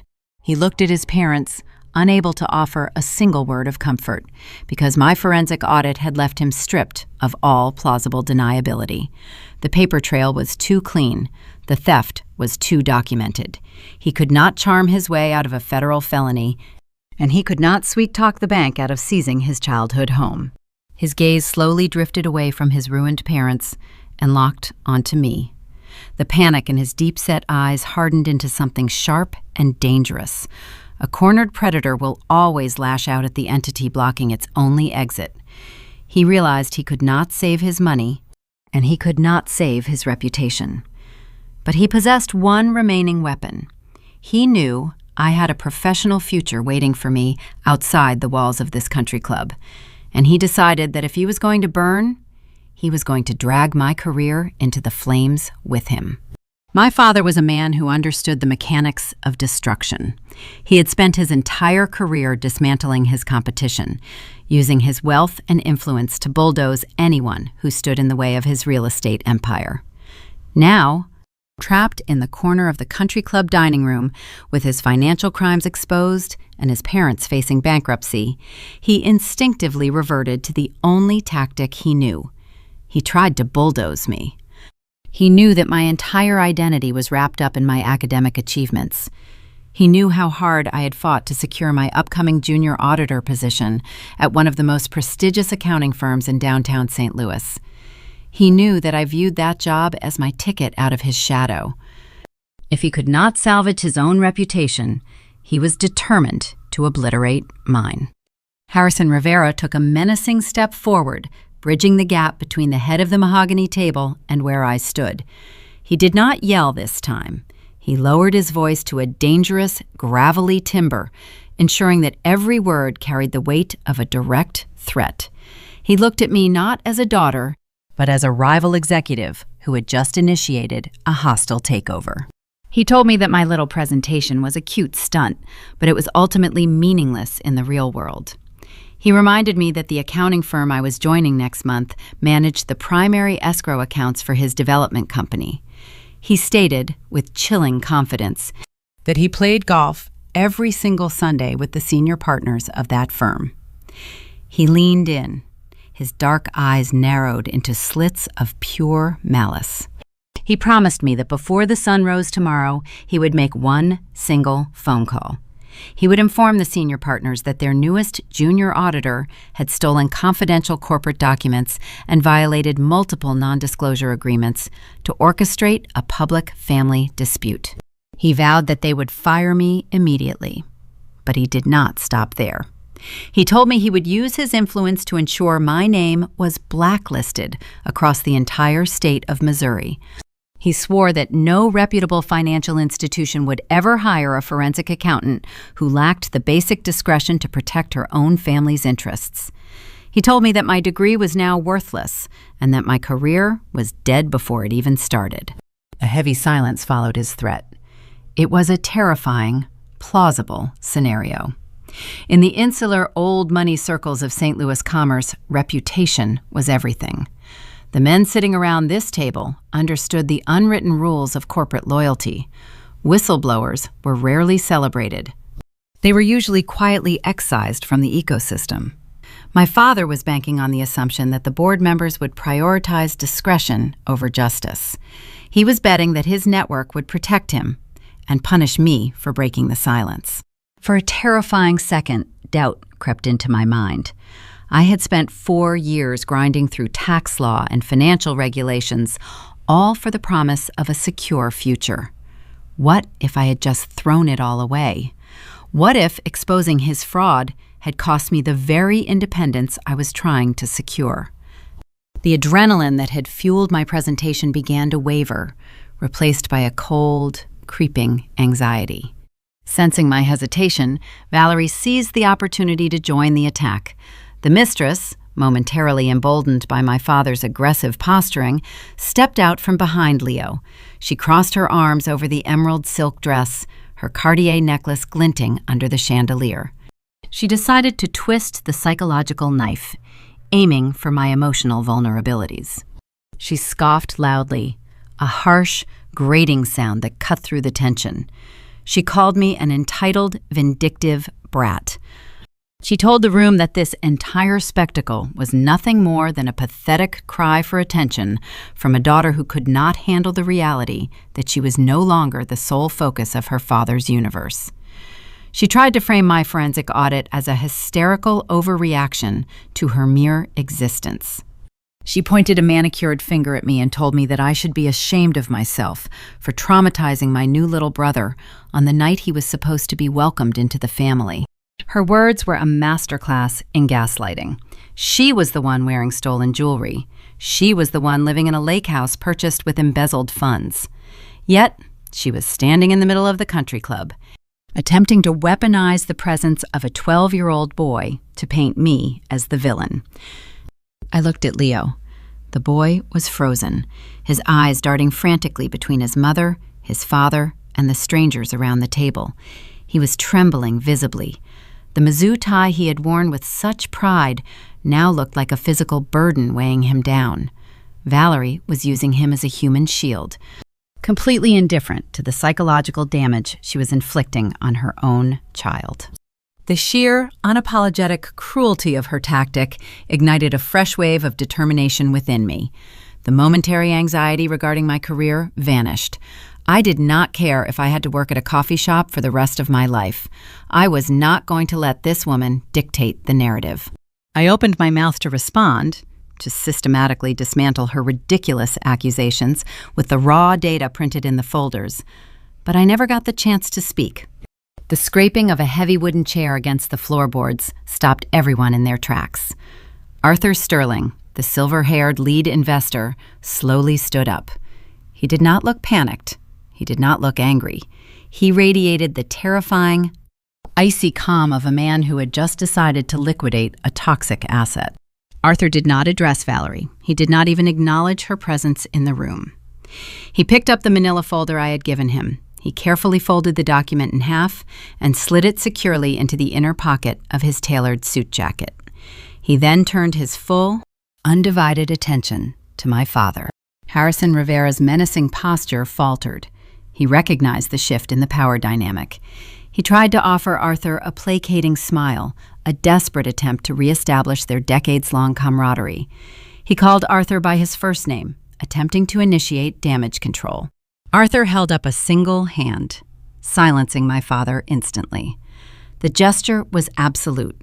It was the physical manifestation of a multi-million-dollar relationship being severed in real time. Arthur spoke with a quiet, devastating authority. He told Harrison that the golf games were officially over. He stated that the investment board would be conducting an immediate, independent audit of every single commercial property under the Rivera development umbrella, utilizing the roadmap I had so conveniently provided. He informed my father that their legal counsel would be contacting the authorities by the end of the weekend regarding the missing capital. Then, Arthur did something that shocked the entire room. He turned away from my ruined father and looked directly at me. The lead investor's expression softened, revealing a genuine, profound respect. He recognized the courage it took to stand in front of 50 powerful men and dismantle my own family's corrupt legacy. He saw the forensic skill, the meticulous preparation, and the unyielding nerve. He addressed my father's threat regarding my employment. Arthur's voice carried clearly across the dining hall. He stated that any accounting firm foolish enough to fire a junior auditor with my level of investigative talent did not deserve to manage his portfolio. He told the room that if my current firm decided to blacklist me, he would personally pull his entire multi-billion-dollar account from their management. Arthur looked back at my father, delivering the final, crushing blow. He said that if Fiona needed a job on Monday morning, she had a permanent position on his executive financial team. He finished by telling Harrison that instead of worrying about my career, he needed to start worrying about retaining a highly skilled criminal defense attorney, because he was going to need one very soon. The shield Arthur Sterling provided was impenetrable. The lead investor had just publicly endorsed my forensic findings and guaranteed my professional future. My father's ultimate threat had been neutralized. He had no leverage left. The empire was gone. The funding was gone. The intimidation tactics had failed completely. But the collateral damage of this explosion was not confined to my father's bank accounts. While the investors began rapidly packing up their belongings, preparing to evacuate the toxic environment, the human cost of my audit came sharply into focus. The financial victory was secure, but the emotional reckoning was just beginning. I looked across the chaotic dining room, past my mother's serene smile, past my father's total collapse, and locked eyes with the one person who had lost everything tonight, through absolutely no fault of his own. The explosive energy in the dining room began to fracture. The immediate high-stakes battle over bank accounts and career prospects was over. Arthur Sterling had delivered his verdict. The investors were standing up, pushing their heavy chairs back and reaching for their suit jackets. The sound of 50 men preparing to abandon a sinking ship filled the space. They were murmuring to each other in hushed, urgent tones, already calculating how quickly they could sever their legal ties to Rivera development. My father was pacing near the head of the table. He was muttering to himself, his hands running through his hair, his eyes wide and unfocused. He looked like a man who had stepped off a curb and realized too late that a freight train was bearing down on him. My mother remained seated, taking another slow, composed sip of her wine. She was the calm eye of the hurricane she had helped orchestrate. The financial victory was absolute. We had won. The bad actor clause was triggered. The asset freeze was imminent. The IRS was likely already preparing a subpoena. My father's empire was reduced to ash. I stood there, expecting to feel a surge of pure, unadulterated triumph. I expected the adrenaline to carry me out of the country club on a wave of vindication. But revenge, when executed perfectly, rarely leaves you feeling clean. The noise of the retreating investors faded into the background. My focus shifted away from the men in the tailored suits and landed on the far corner of the room. Leo was standing near the heavy oak doors. The 12-year-old boy had retreated during the chaotic shouting match. He was pressed against the mahogany paneling, trying to make himself as small as possible. The confident posture he had displayed when he first walked into the room was entirely gone. His shoulders were hunched. His chest heaved with silent, irregular sobs. He reached up with trembling hands and grasped the knot of the black and gold-striped Mizzou tie, the tie that matched my alma mater, the tie he had probably begged his mother to buy so he could impress the smart older sister he had heard so much about. He yanked at the fabric, his small fingers fumbling with the silk until the knot finally gave way. He pulled the tie over his head and let it drop onto the floorboards. I watched a single tear trace a path down his cheek. In a span of less than an hour, this child's entire reality had been systematically dismantled. He had walked into this country club believing he was the cherished, hidden prince of a wealthy, successful father. He had believed the narrative Valerie undoubtedly spun for him. The narrative that his father was a brilliant businessman who just needed a little more time to make things right. Now, he knew the truth. He knew his father was a thief who stole from his own partners. He knew the sprawling lakehouse he grew up in was purchased with embezzled money. He knew his grandmother, who had hugged him so warmly just moments ago, was facing bankruptcy because of his father's deceit. And he knew that I, the sister he had likely idolized from afar, was the architect of this destruction. I looked at Leo, and I felt a sudden, sickening twist deep in my gut. The sharp, icy clarity of the forensic accountant wavered, and the human being underneath resurfaced. I had spent 3 weeks plotting the downfall of a corrupt empire, focusing entirely on the numbers, the routing codes, and the forged signatures. I had reduced the people involved to variables in a complex equation. But Leo was not a variable. He was a 12-year-old boy who did not ask to be born into this twisted dynamic. He did not ask to be used as a pawn in his father's arrogant power play. He was a victim of Harrison Rivera's narcissism, just like my mother and I were.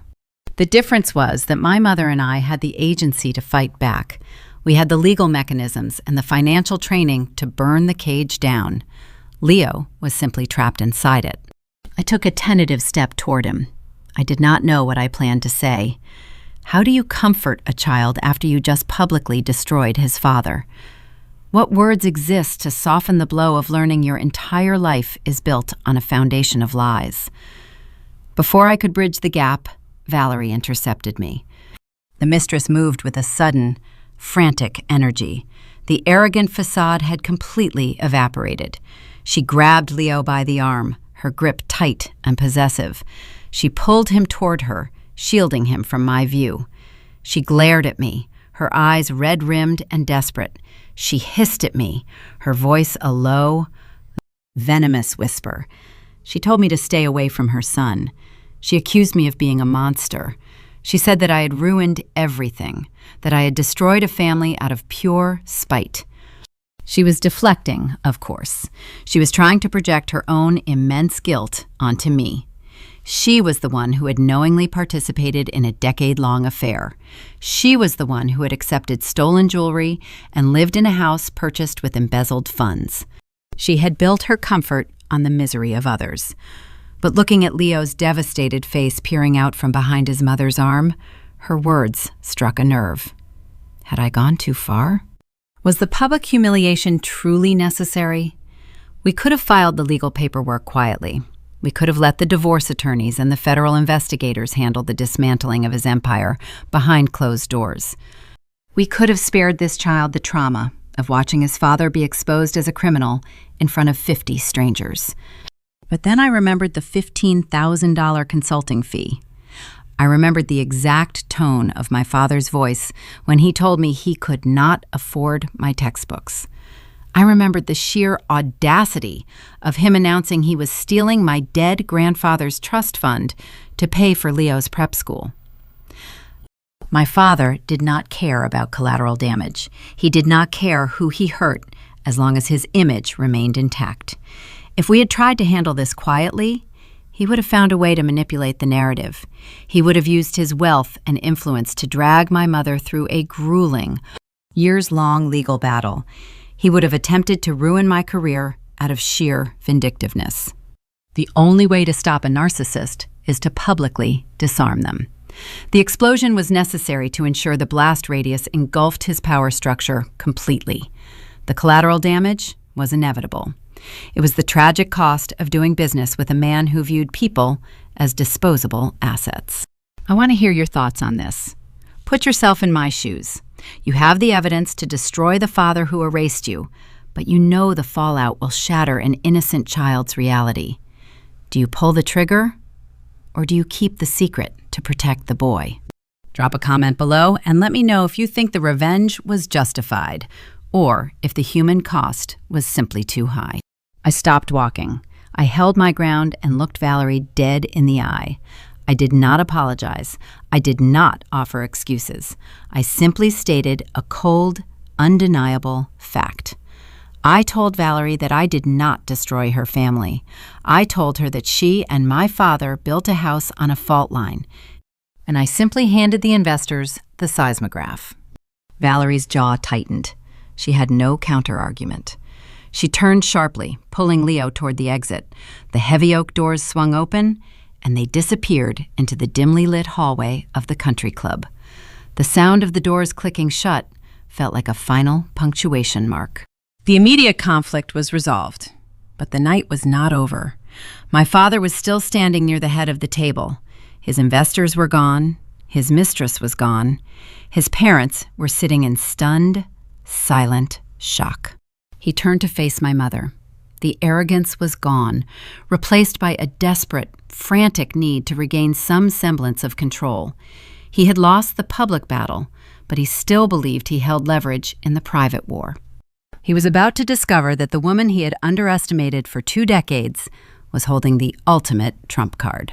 The heavy oak doors clicked shut, swallowing Valerie and Leo into the dimly lit hallway. The sound echoed through the private dining room. The space that had been packed with 50 of the most powerful men in St. Louis just 20 minutes ago was now a graveyard of half-eaten appetizers and shattered crystal. The remaining investors were slipping out the side exits, refusing to look back. My father stood alone at the head of the mahogany table. The grand stage he had built to unveil his new legacy was empty. The applause he craved was replaced by the deafening silence of total abandonment. He looked around, his chest heaving under his bespoke suit. His eyes darted across the vacant chairs until they landed on the only 2 people left in the room, my mother and me. A cornered narcissist cannot process defeat. Their brain will automatically rewrite the narrative to position themselves as the victim of a mutiny. He could not accept that he had been outsmarted. He needed a scapegoat. He needed someone to absorb his rage and fix the unfixable. He turned his attention away from me, the architect of his financial ruin, and focused his deep-set eyes on the woman he had spent 2 decades treating like a piece of decorative furniture. Harrison Rivera took a slow step toward my mother. He straightened his shoulders, attempting to summon the ghosts of his former authority. He pointed a rigid finger at her. He did not ask her what had just happened. He did not beg for forgiveness or offer a single word of remorse regarding the secret son or the stolen college funds. Instead, he demanded obedience. He pitched his voice into a harsh, commanding register. He told Claire to control her daughter. He blamed her. He framed my forensic audit, the exposure of his federal tax evasion, and the collapse of his commercial real estate empire as a simple failure of maternal discipline. He ordered her to fix the mess I had made. He instructed her to call Arthur Sterling, to beg the investors to come back to the table, and to issue a public apology for my supposed hysterical outburst. He truly believed that the quiet, submissive wife who had dutifully ironed his shirts and hosted his charity galas would fall in line. He expected her to shrink under his gaze, apologize for my insubordination, and start doing damage control. My mother did not shrink. She did not apologize. Claire reached down and picked up her linen napkin. She dabbed the corners of her mouth with deliberate, agonizing slowness. She placed the white cloth neatly beside her plate. Then she stood up. The physical transformation was subtle but profound. The artificial posture of the St. Louis socialite melted away. The woman who stood facing my father was a sniper stepping out of the shadows. She looked at the man who had lied to her for years, the man who had drafted a prenuptial agreement designed to leave her destitute. She looked at him with a chilling, vacant pity. She kept her hands resting lightly on the edge of the table. She tilted her head, offering him a serene, terrifying smile. She told him that she did not control her accountant. The words hung in the air, severing the last invisible string of influence he held over her. Before my father could process the defiance, my mother reached into her designer clutch. She did not pull out a compact mirror or a ringing cell phone. She pulled out a folded stack of legal documents printed on thick, watermarked paper. She tossed the paperwork across the polished mahogany. The documents slid smoothly, stopping mere inches from his hands. She did not yell. She spoke with the crisp, efficient cadence of an executive closing a hostile acquisition. She informed him that those were the formal petitions for the dissolution of their marriage. But she noted that the divorce was the least of his current problems.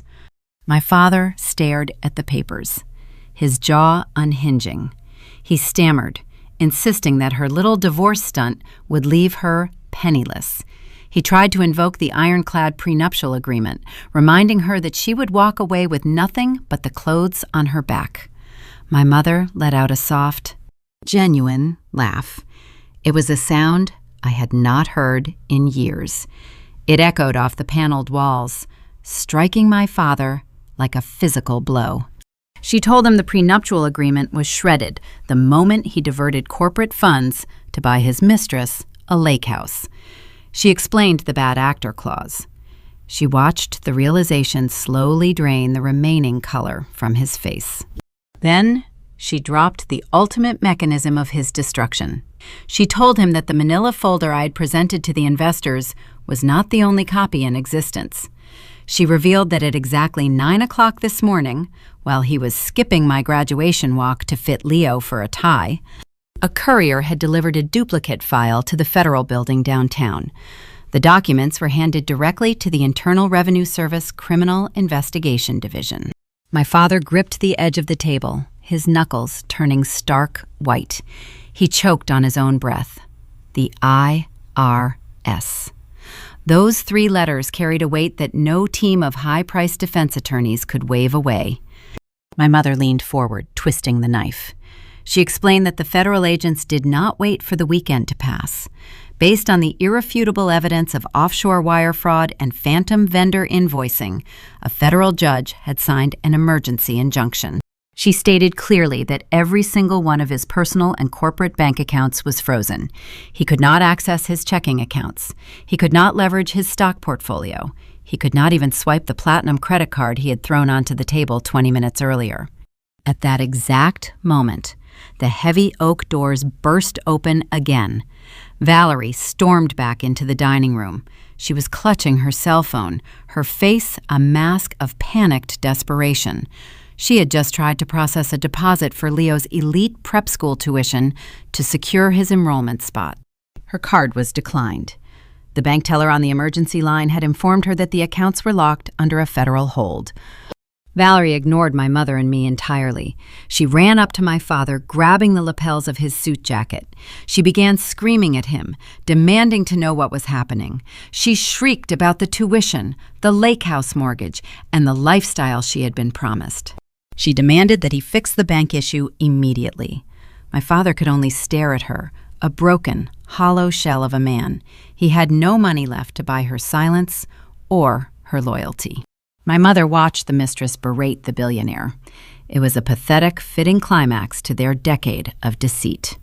Claire picked up her clutch and stepped out from behind the table. She linked her arm through mine. She paused just a few feet away from the screaming couple. She delivered her final sentence with immaculate precision. She told Harrison not to bother taking a cab back to the estate tonight.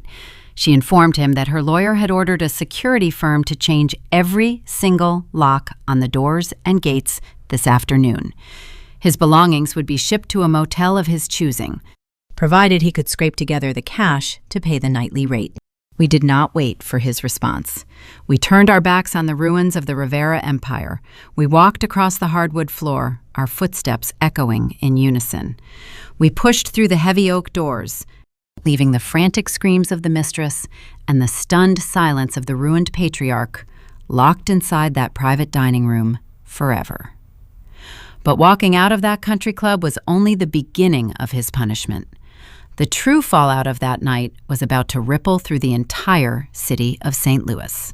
If you assume the story ended the moment we walked out of the country club doors, you severely underestimate the ruthless efficiency of the Midwestern business elite. A wounded predator is a dangerous thing, but a bleeding financial portfolio is far worse. The men who sat around that mahogany table did not go home and sleep off the shock of the evening. They spent their weekend mobilizing an armada of corporate litigators. I watched the destruction of my father's empire unfold, not from the front lines, but from the quiet safety of my new downtown apartment. I drank my morning coffee and read the business section of the daily newspaper. I tracked the public court dockets. The speed of his unraveling was breathtaking. By Monday morning, at exactly 8 o'clock, Arthur Sterling filed a comprehensive civil lawsuit against Rivera Development. He was joined by every single investor who had attended the trust dinner. They cited breach of fiduciary duty, gross negligence, and corporate fraud. They demanded the immediate liquidation of his commercial assets to recoup their stolen capital. My father tried to show up at his glittering glass headquarters that same morning. He expected to march into his corner office, rally his executive team, and spin the narrative in his favor. He never made it past the lobby. The building management, acting under an emergency injunction filed by the investor's legal team, had deactivated his key card. 2 armed security guards met him at the revolving doors. They handed him a cardboard box containing the personal items from his desk and escorted him back to the sidewalk in front of dozens of his own employees. The civil suits were merely the opening salvo. The true fatal blow arrived courtesy of the federal government. The Internal Revenue Service Criminal Investigation Division does not operate on emotion, hearsay, or country club gossip. They operate on mathematics. When they received the duplicate copy of my forensic audit, they found a pristine, documented map of systemic tax evasion. They did not send a polite letter requesting an interview. They sent a team of federal agents to seize the servers at Rivera Development. Because the bad actor clause in my mother's prenuptial agreement had been triggered, the divorce judge granted an immediate severance of their shared financial profile. My mother's generational wealth, her investment portfolios, and her primary residence were shielded by a legal firewall. She was deemed an innocent spouse, leaving my father to face the federal hammer entirely alone. The emergency asset freeze held firm. My father possessed a net worth of tens of millions of dollars on paper, but he could not access a single dime to defend himself. When the federal indictments for wire fraud and tax evasion formally dropped, he attempted to hire the most prestigious criminal defense firm in the state. The senior partners demanded a 7-figure retainer paid up front. When his electronic transfers bounced, they politely showed him the door. The man who had mocked my poverty for 4 years was forced to sit in a sterile holding room and accept the services of a court-appointed public defender. While the legal system systematically dismantled his public life, his shadow family delivered the final crushing blow to his private reality. A romance built on stolen capital possesses zero structural integrity. Valerie had tolerated the secrecy, the delayed promises, and the hidden existence because she was heavily compensated for her patience. She was accustomed to diamond necklaces, luxury vehicles, and a sprawling lakehouse in the Ozarks. But the moment the federal judge slapped a lien on the Camden County property, the illusion shattered. The bank notified Valerie that the lakehouse was subject to immediate seizure. Her credit cards declined at the grocery store. The tuition check for Leo's elite prep school bounced, resulting in a polite but firm phone call from the admissions office revoking his enrollment. Valerie was a survivor. She recognized a sinking ship, and she had no intention of drowning with a man who could no longer finance her lifestyle. According to the private investigator my mother kept on retainer just to monitor the fallout, Valerie did not even leave a note. She pawned the Cartier Panthère necklace to generate untraceable cash. She packed her designer luggage into the trunk of her luxury SUV. She pulled Leo out of his middle school in the middle of a Tuesday afternoon, merged onto the interstate, and drove out of Missouri forever. My father managed to secure a meager bail bond using a shady collateral loan from a distant acquaintance. He drove his rented sedan down to the Ozarks, desperate to seek comfort in the arms of the true heir he had sacrificed everything to claim. He arrived to find an empty house. The closets were stripped bare. The driveway was vacant. The son he had proudly paraded in front of his investors was gone, leaving behind nothing but the echo of his own colossal arrogance. The isolation only deepened as the financial rot spread upward, infecting the very people who had enabled his deceit. My grandparents, Richard and Helen, learned a brutal lesson about the cost of blind loyalty. For a decade, they had harbored his secrets. They had smiled at my mother across Thanksgiving tables while secretly visiting the mistress on summer weekends. They believed their allegiance to their son would secure their status as the untouchable patriarch and matriarch of a growing dynasty. Instead, it secured their ruin. When Arthur Sterling officially pulled his funding, the commercial lenders triggered the breach of contract clause on my father's cross-collateralized loans. The bank moved with terrifying speed. I drove through the exclusive Ladue neighborhood a few weeks later and witnessed the consequence of their betrayal firsthand. There was a massive estate auction sign hammered into the pristine front lawn of the brick mansion they had occupied for 40 years. A fleet of moving trucks idled in the circular driveway. Liquidators were carrying out antique mahogany furniture, Persian rugs, and original oil paintings to satisfy the mounting debt. Helen, the woman who used to inspect our home with a white-gloved finger, was forced to stand on the sidewalk and watch her entire aristocratic identity be auctioned off to the highest bidder.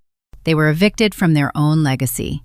Stripped of their retirement funds and their social standing, they were forced to downsize to a cramped 2-bedroom apartment overlooking a noisy interstate highway. The shame was too profound for them to endure. They blamed my father for their destitute reality. They changed their phone numbers. They refused to answer his letters. They cut ties with their golden boy, leaving him entirely unmoored. Harrison Rivera became a ghost in his own city. The St. Louis Country Club, an institution he had treated as his personal royal court for decades, held an emergency board meeting. They formally revoked his membership, citing a violation of their moral turpitude clause. He was banned from the dining rooms, the golf courses, and the charity galas. His phone stopped ringing. The local politicians who used to drink his expensive scotch suddenly forgot his name. The rival developers who used to fear him now treated his downfall as a cautionary tale discussed over expensive steaks. He was radioactive. No one would risk their own reputation by associating with the disgraced, indicted fraudster. He was forced to rent a cheap, sterile motel room on the outskirts of the city, miles away from the glittering skyline he once helped build. He sat alone in a room that smelled of stale cigarettes and cheap disinfectant, waiting for a federal trial date that carried the very real promise of a lengthy prison sentence. He had spent his entire adult life caring only about image, wealth, and the preservation of his legacy. He had thrown away a devoted wife and a brilliant daughter in pursuit of a counterfeit dynasty. Now, the grand stage was dark. The audience had fled. He possessed no son to carry his name. He possessed no wife to manage his home. He possessed no empire to rule. The architect of my misery was buried under the rubble of his own deceit. The balance sheet of his life was finally audited, and the result was a staggering, irreversible deficit. But while he sat in that motel room staring at the remnants of his shattered existence, my life was just beginning to accelerate into a future he could no longer control. 7 months have passed since the night the crystal glass shattered in the country club dining room. The oppressive Missouri heat faded into a crisp, biting autumn and then surrendered to a cold winter. I am currently sitting in my corner cubicle on the 34th floor of a commercial high-rise in downtown St. Louis. The view from my window overlooks the Gateway Arch and the slow, muddy current of the Mississippi River. I am no longer wearing a stained green apron. I am not pouring coffee at dawn. I am not surviving on instant noodles or begging for textbook money. I am working as a junior forensic auditor at the exact firm my father threatened to turn against me. Arthur Sterling kept his word. His endorsement acted as an impenetrable shield within the local financial sector. When I walked into my final interview, the senior partners did not ask me about the scandal that was splashing across the front pages of the local business journals. They asked me to walk them through the specific methodology I used to trace offshore wire transfers through dummy limited liability companies. They looked at me with a profound, quiet respect. I am no longer dismissed as a glorified human calculator. I am recognized as a highly specialized investigator. My colleagues routinely ask for my input on complex embezzlement cases and corporate fraud profiles. I am building a lucrative career on the exact skill set my father tried to mock into non-existence. My mother's transformation has been even more remarkable. The woman who spent 2 decades walking on eggshells in a sprawling silent mansion is a distant memory. Claire finalized the divorce proceedings last month. Because she provided the irrefutable evidence that triggered the bad actor clause, the presiding judge awarded her a highly favorable settlement from the untainted portion of their marital assets. She did not stay in the affluent, suffocating suburbs of Ladue among the country club elite. She purchased a historic brick townhouse in the Central West End. The space is filled with vibrant modern art, loud jazz music, and an undeniable sense of peace. I visited her last Sunday for brunch. She was standing in her sunlit kitchen, wearing comfortable jeans and a simple linen shirt. She was packing a leather suitcase for a 3-week trip to the Amalfi Coast with a group of friends she had kept hidden away during her marriage. The hollow, exhausted look that used to haunt her eyes has vanished entirely. Her skin is glowing, her laughter is frequent, unburdened, and genuine. She spent her entire adult life managing the pristine public image of a ghost. Now she is finally investing her vast energy into her own joy. Seeing her thrive, watching her reclaim her autonomy, is the greatest dividend of this entire grueling ordeal. But a narrative of pure, unblemished triumph only exists in cinematic fairy tales. Real life requires a much harsher accounting. The Rivera name carries a distinct, lingering taint within the St. Louis business district. When I hand my premium stock business card to new clients, I often catch a fleeting flash of recognition in their eyes. They remember the sensational headlines. They remember the federal indictments, the frozen assets, and the spectacular public collapse of my father's commercial real estate empire. I have to work twice as hard to prove that my integrity is not compromised by my genetics. I carry the heavy weight of a ruined legacy every single time I step into a boardroom. I am succeeding, but I am doing it on scorched earth. And then there is the ghost of the boy who wore the black and gold striped tie. I think about Leo often. I think about him standing near those heavy oak doors, pulling the silk fabric over his head while silent tears streamed down his cheeks. My mother's private investigator informed us that Valerie settled in a quiet, working-class suburb outside of Denver, Colorado. She is working a modest administrative job at a local dental clinic. Leo is attending a public middle school. I know he is safe. I know he is removed from the toxic, manipulative environment my father created. But I also know that I am the person who detonated the bomb that leveled his childhood. I lay awake on quiet nights, staring at the ceiling of my apartment, wrestling with the moral complexity of my choices. I freed my mother from a financial prison. I secured my own professional future. I stopped a white-collar criminal from stealing millions of dollars from his oblivious investors. But the price of that justice was a 12-year-old boy's innocence. I shattered his illusion of a perfect father. I forced him to carry the burden of a truth he was never prepared to understand. The victory was necessary for our survival, but it will never feel entirely clean. It is a haunting, heavy reality that I will carry with me for the rest of my life. In the world of professional accounting, there is a fundamental principle that governs every single financial statement. It is the concept of the double-entry journal. Every transaction requires two equal and offsetting entries. A debit in one column requires a credit in another. You cannot generate wealth out of thin air, and you cannot erase a debt without a tangible consequence. Every asset has a corresponding liability. The ledger must always balance. Life operates on the exact same ruthless principle. To gain our freedom, my mother and I had to accept the corresponding liability. We had to endure the grueling public spectacle. We had to burn our own foundation to the ground to ensure the rot did not spread any further. We sacrificed the comfortable illusion of a pristine family to secure the harsh reality of our independence. We paid a staggering emotional price, but looking at my mother's glowing smile and touching the brass plaque bearing my name on my office door, I know the ledger is finally balanced. We spent years shrinking ourselves to fit inside a narrow narrative written by a man who viewed us as disposable props. We swallowed our pride, ignored our deepest instincts, and hoped that our silent endurance would eventually be rewarded with genuine love.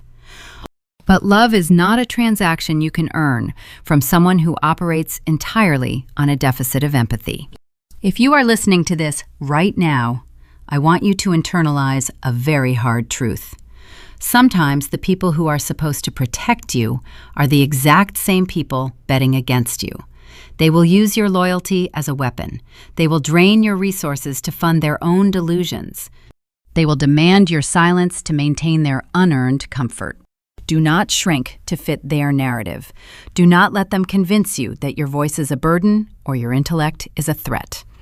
When they try to rewrite your reality, look at the raw data. Pay close attention to their actions, not their empty promises. Gather your evidence, plan your exit strategy. Audit their lies, build your truth, and balance your own books. Thanks for listening.